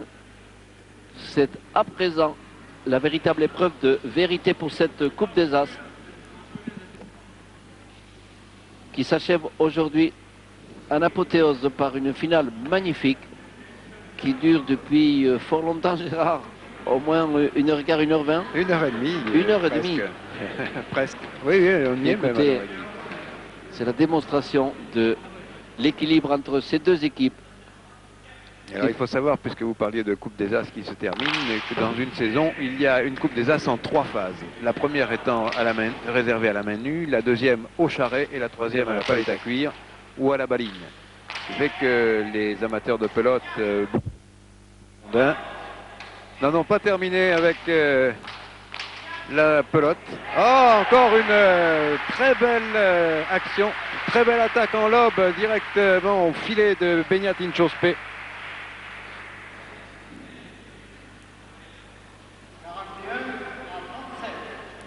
À présent, ça va devenir difficile pour les Blancs de reprendre l'offensive, je dirais, la direction des opérations.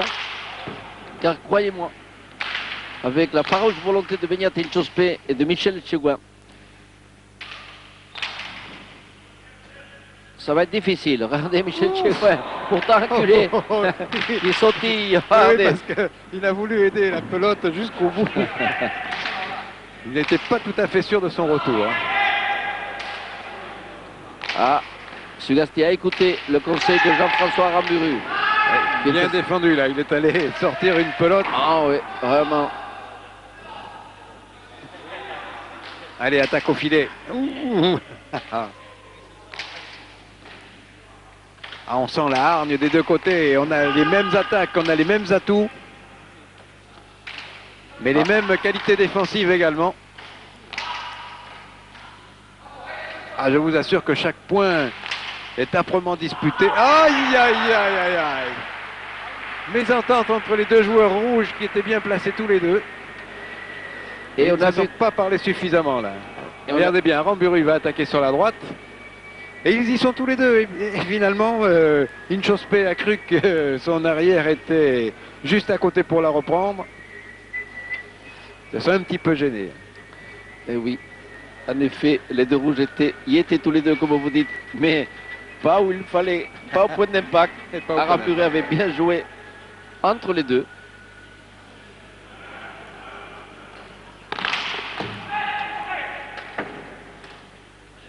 Allez, bon retour de Tchegoin, bonne volée d'Aramburu.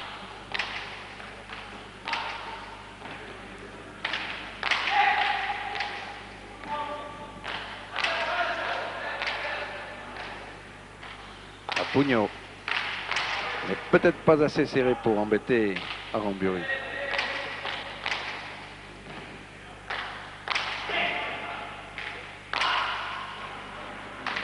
Aïe, aïe, aïe, c'est pas le moment de faire des fautes. Ah non, ce n'est pas le moment. 39-41, 2 points d'écart. Ah, c'est pas terminé. Hein. Et non. Voyez un petit peu tout le courage, la volonté d'Aramburu et Sugasti, qui, loin de se décourager, au contraire, multiplie les attaques pour combler le retard et, si possible, faire la différence au cours de cette dernière dizaine.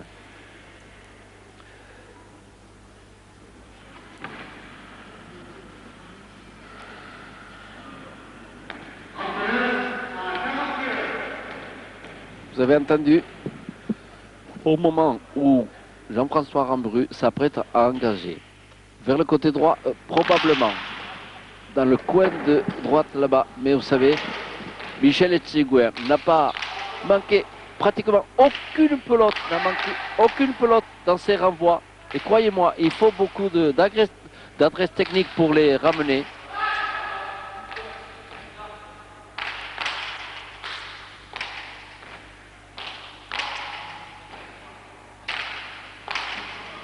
Nouvelle attaque par la planche de Michel Etcheguin. Mais Paul Sugasti est à la parade. Il joue en hauteur, il joue en mi-hauteur, il joue très bien Paul Sugasti.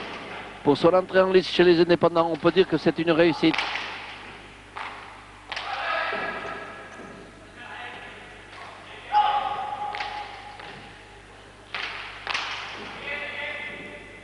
Et Dieu sait qu'il est bousculé.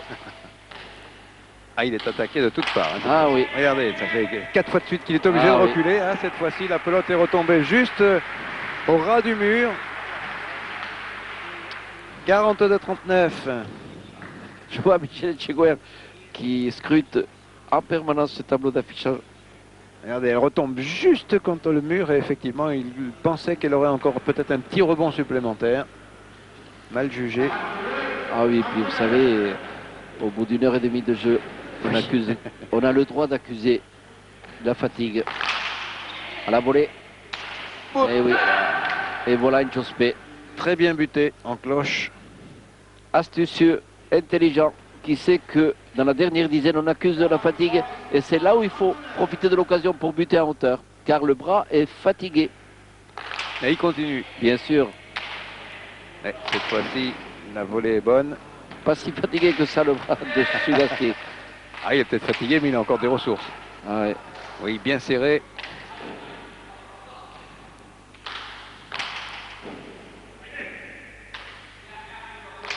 Aramburu. À nouveau par la planche. Vous savez que ses bras aussi auront été soumis à rude épreuve, car Aramburu n'hésite pas à le renvoyer au fond chaque fois qu'il le peut. Et là, il va faire un cadeau royal. Attention, non. La pelote fait rebotte au fond.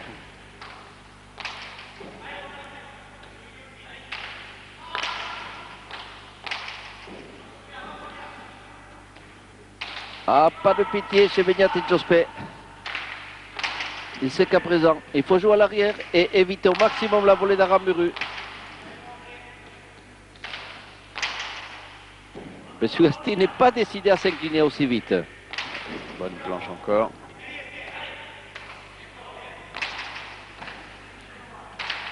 Allez, jolie planche là. Elle était bien armée. Ouh, superbe retour, croyez-moi, parce qu'il était carrément collé contre le mur du fond. Oh, quel dommage. Ça méritait un filet. Ouais, un pan coupé. Superbe.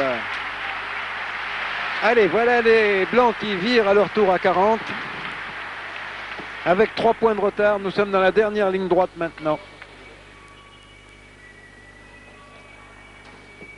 Ah, et puis vous voyez que de part et d'autre, on met tout son poids dans la main pour accompagner cette pelote vers le frontis.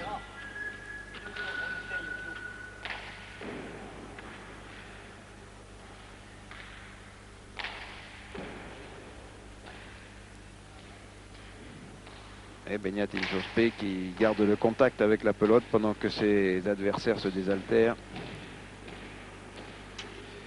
Ils prennent leur dernier souffle pour essayer de remonter ce handicap de 3 points et croiser le fer dans cette dernière dizaine.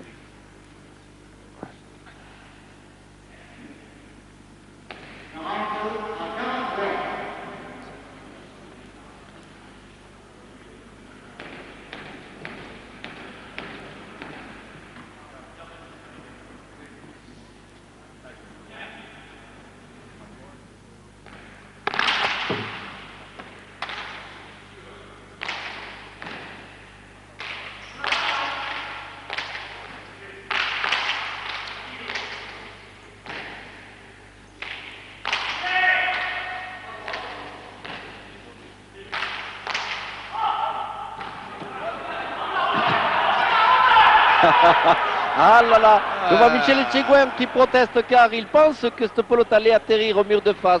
Difficile d'apprécier, difficile. Oui.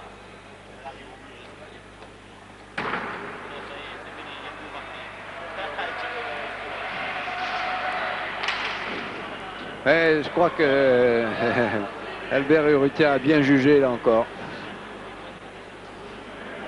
C'était difficile de voir sa trajectoire, mais à mon avis, elle n'allait pas au bout. Mais il est vrai que c'est important à ce niveau, puisque nous sommes dans la dernière ligne droite. Et qu'il y a tout juste maintenant 2 points d'écart, alors la pelote a touché l'adversaire.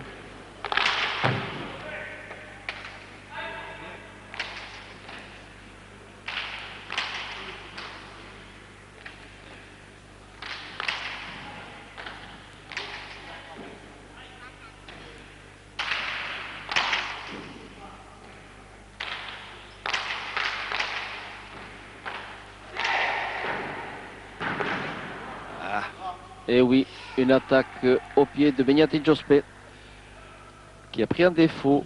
Et oui, la pelote était pleine d'effets et ça a modifié beaucoup de choses.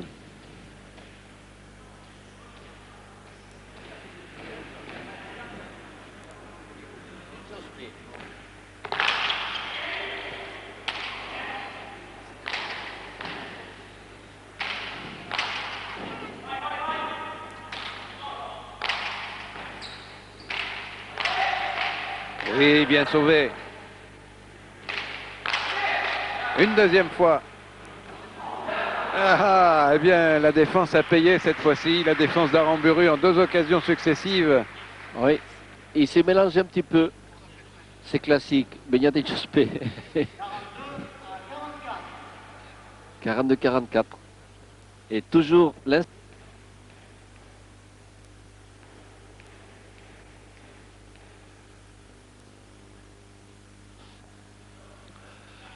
Allez, Aramburu va buter.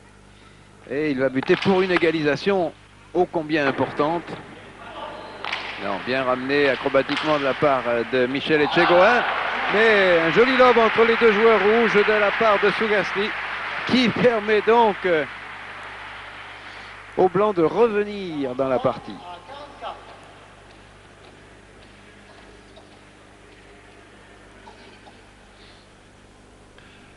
Jean-François Rambru vers le côté droit,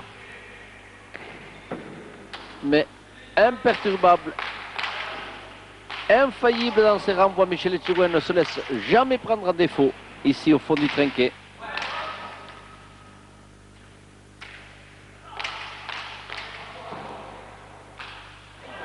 Ah, au mauvais moment Jean-François, au mauvais moment. Aïe, aïe, aïe, ça peut être un tournant, un deuxième tournant dans cette partie. Ou peut-être même un troisième, parce qu'il y a eu beaucoup de changements de situation, de revirements. Les uns et les autres ayant donné l'impression de pouvoir prendre le dessus. Je pense que Jean-François Ramburu a voulu attaquer en force vers le côté droit. Cette pelote lui a échappé des mains. Ça arrive et c'est fort compréhensible au bout de 1h40 de jeu. Inchospe. Ah là, très très beau but au bon moment. Ça, je préfère vous dire, ça vaut de l'or. Alors, et à nouveau 3 points d'écart, vous voyez comme ça va vite. Hein. Alors qu'ils étaient revenus à 1 point. Et voilà les rouges à 4 points maintenant de la victoire.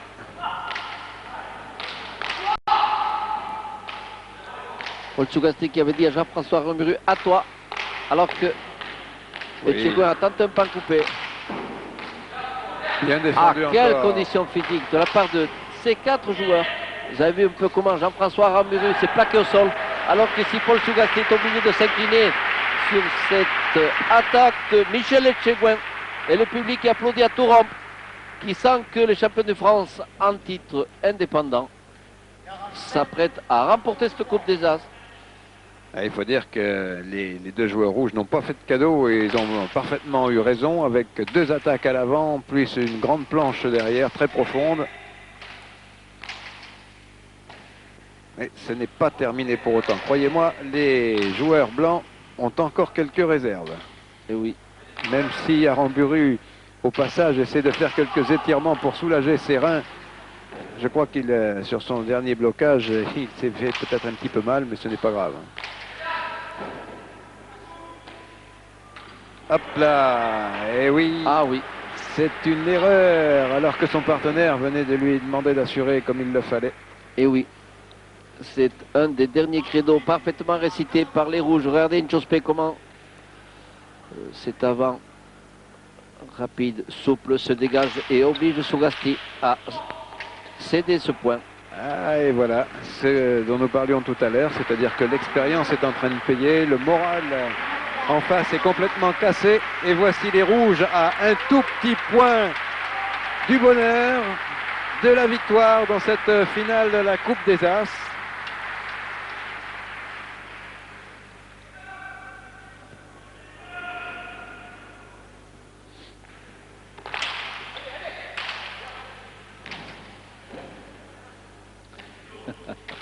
Et c'est parti. Alors, est-ce que les rouges vont conclure ou au contraire, est-ce que les blancs vont retarder l'échéance? Michel Etchegouin trouve une bonne planche. Sougasti obligé de reculer tout à fait dans le filet du fond. Une attaque à droite, mais Sougasti a fait le voyage. Malheureusement, même s'il a pu anticiper, il n'est pas revenu assez vite. Et c'est donc une victoire de Inchospe et de Michel Etchegouin. Oh, une victoire qui était attendue, qui était pronostiquée, Beignat. Ce n'est pas une surprise, mais finalement, le comportement de leurs adversaires aura été particulièrement exemplaire. Et nous aurons assisté là à une superbe finale. Je pense que tous les amateurs de pelote ne pourront et ne peuvent que se réjouir de ce genre de partie et de retransmission sur leur télévision régionale. Car je vous assure que c'est du très très beau spectacle sportif. Regardez bien la puissance, la volonté, la détermination de ces 4 joueurs qui sont en train de combattre en quelque sorte sur le plan sportif depuis plus d'1 heure et demie. Tout à fait remarquable. Victoire donc de Beignat Inchospe et Michel Etchegouin en rouge, les joueurs de la Goïseco de Saint-Jean-Pied-de-Port. 50 à 43, 7 points d'écart. Une victoire, et vous voyez quand même que les joueurs sont marqués, ils cherchent leur deuxième souffle. Toujours est-il qu'on ne peut que les remercier et les féliciter. Et nous nous retrouverons pour de la pelote, je vous ai dit, le 7 janvier pour la finale du Masters qui va se dérouler pendant tout le mois de décembre à Saint-Jean-Pied-de-Port, au Trinquet Garat.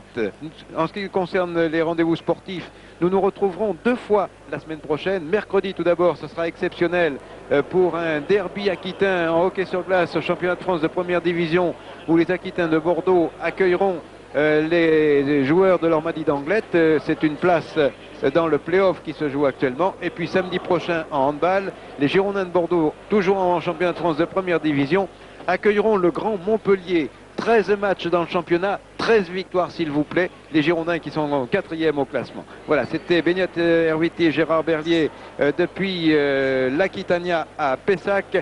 Merci de votre attention et bien entendu la suite de notre programme sur la 3 avec Service Compris. On rejoint Eladio Monino tout de suite.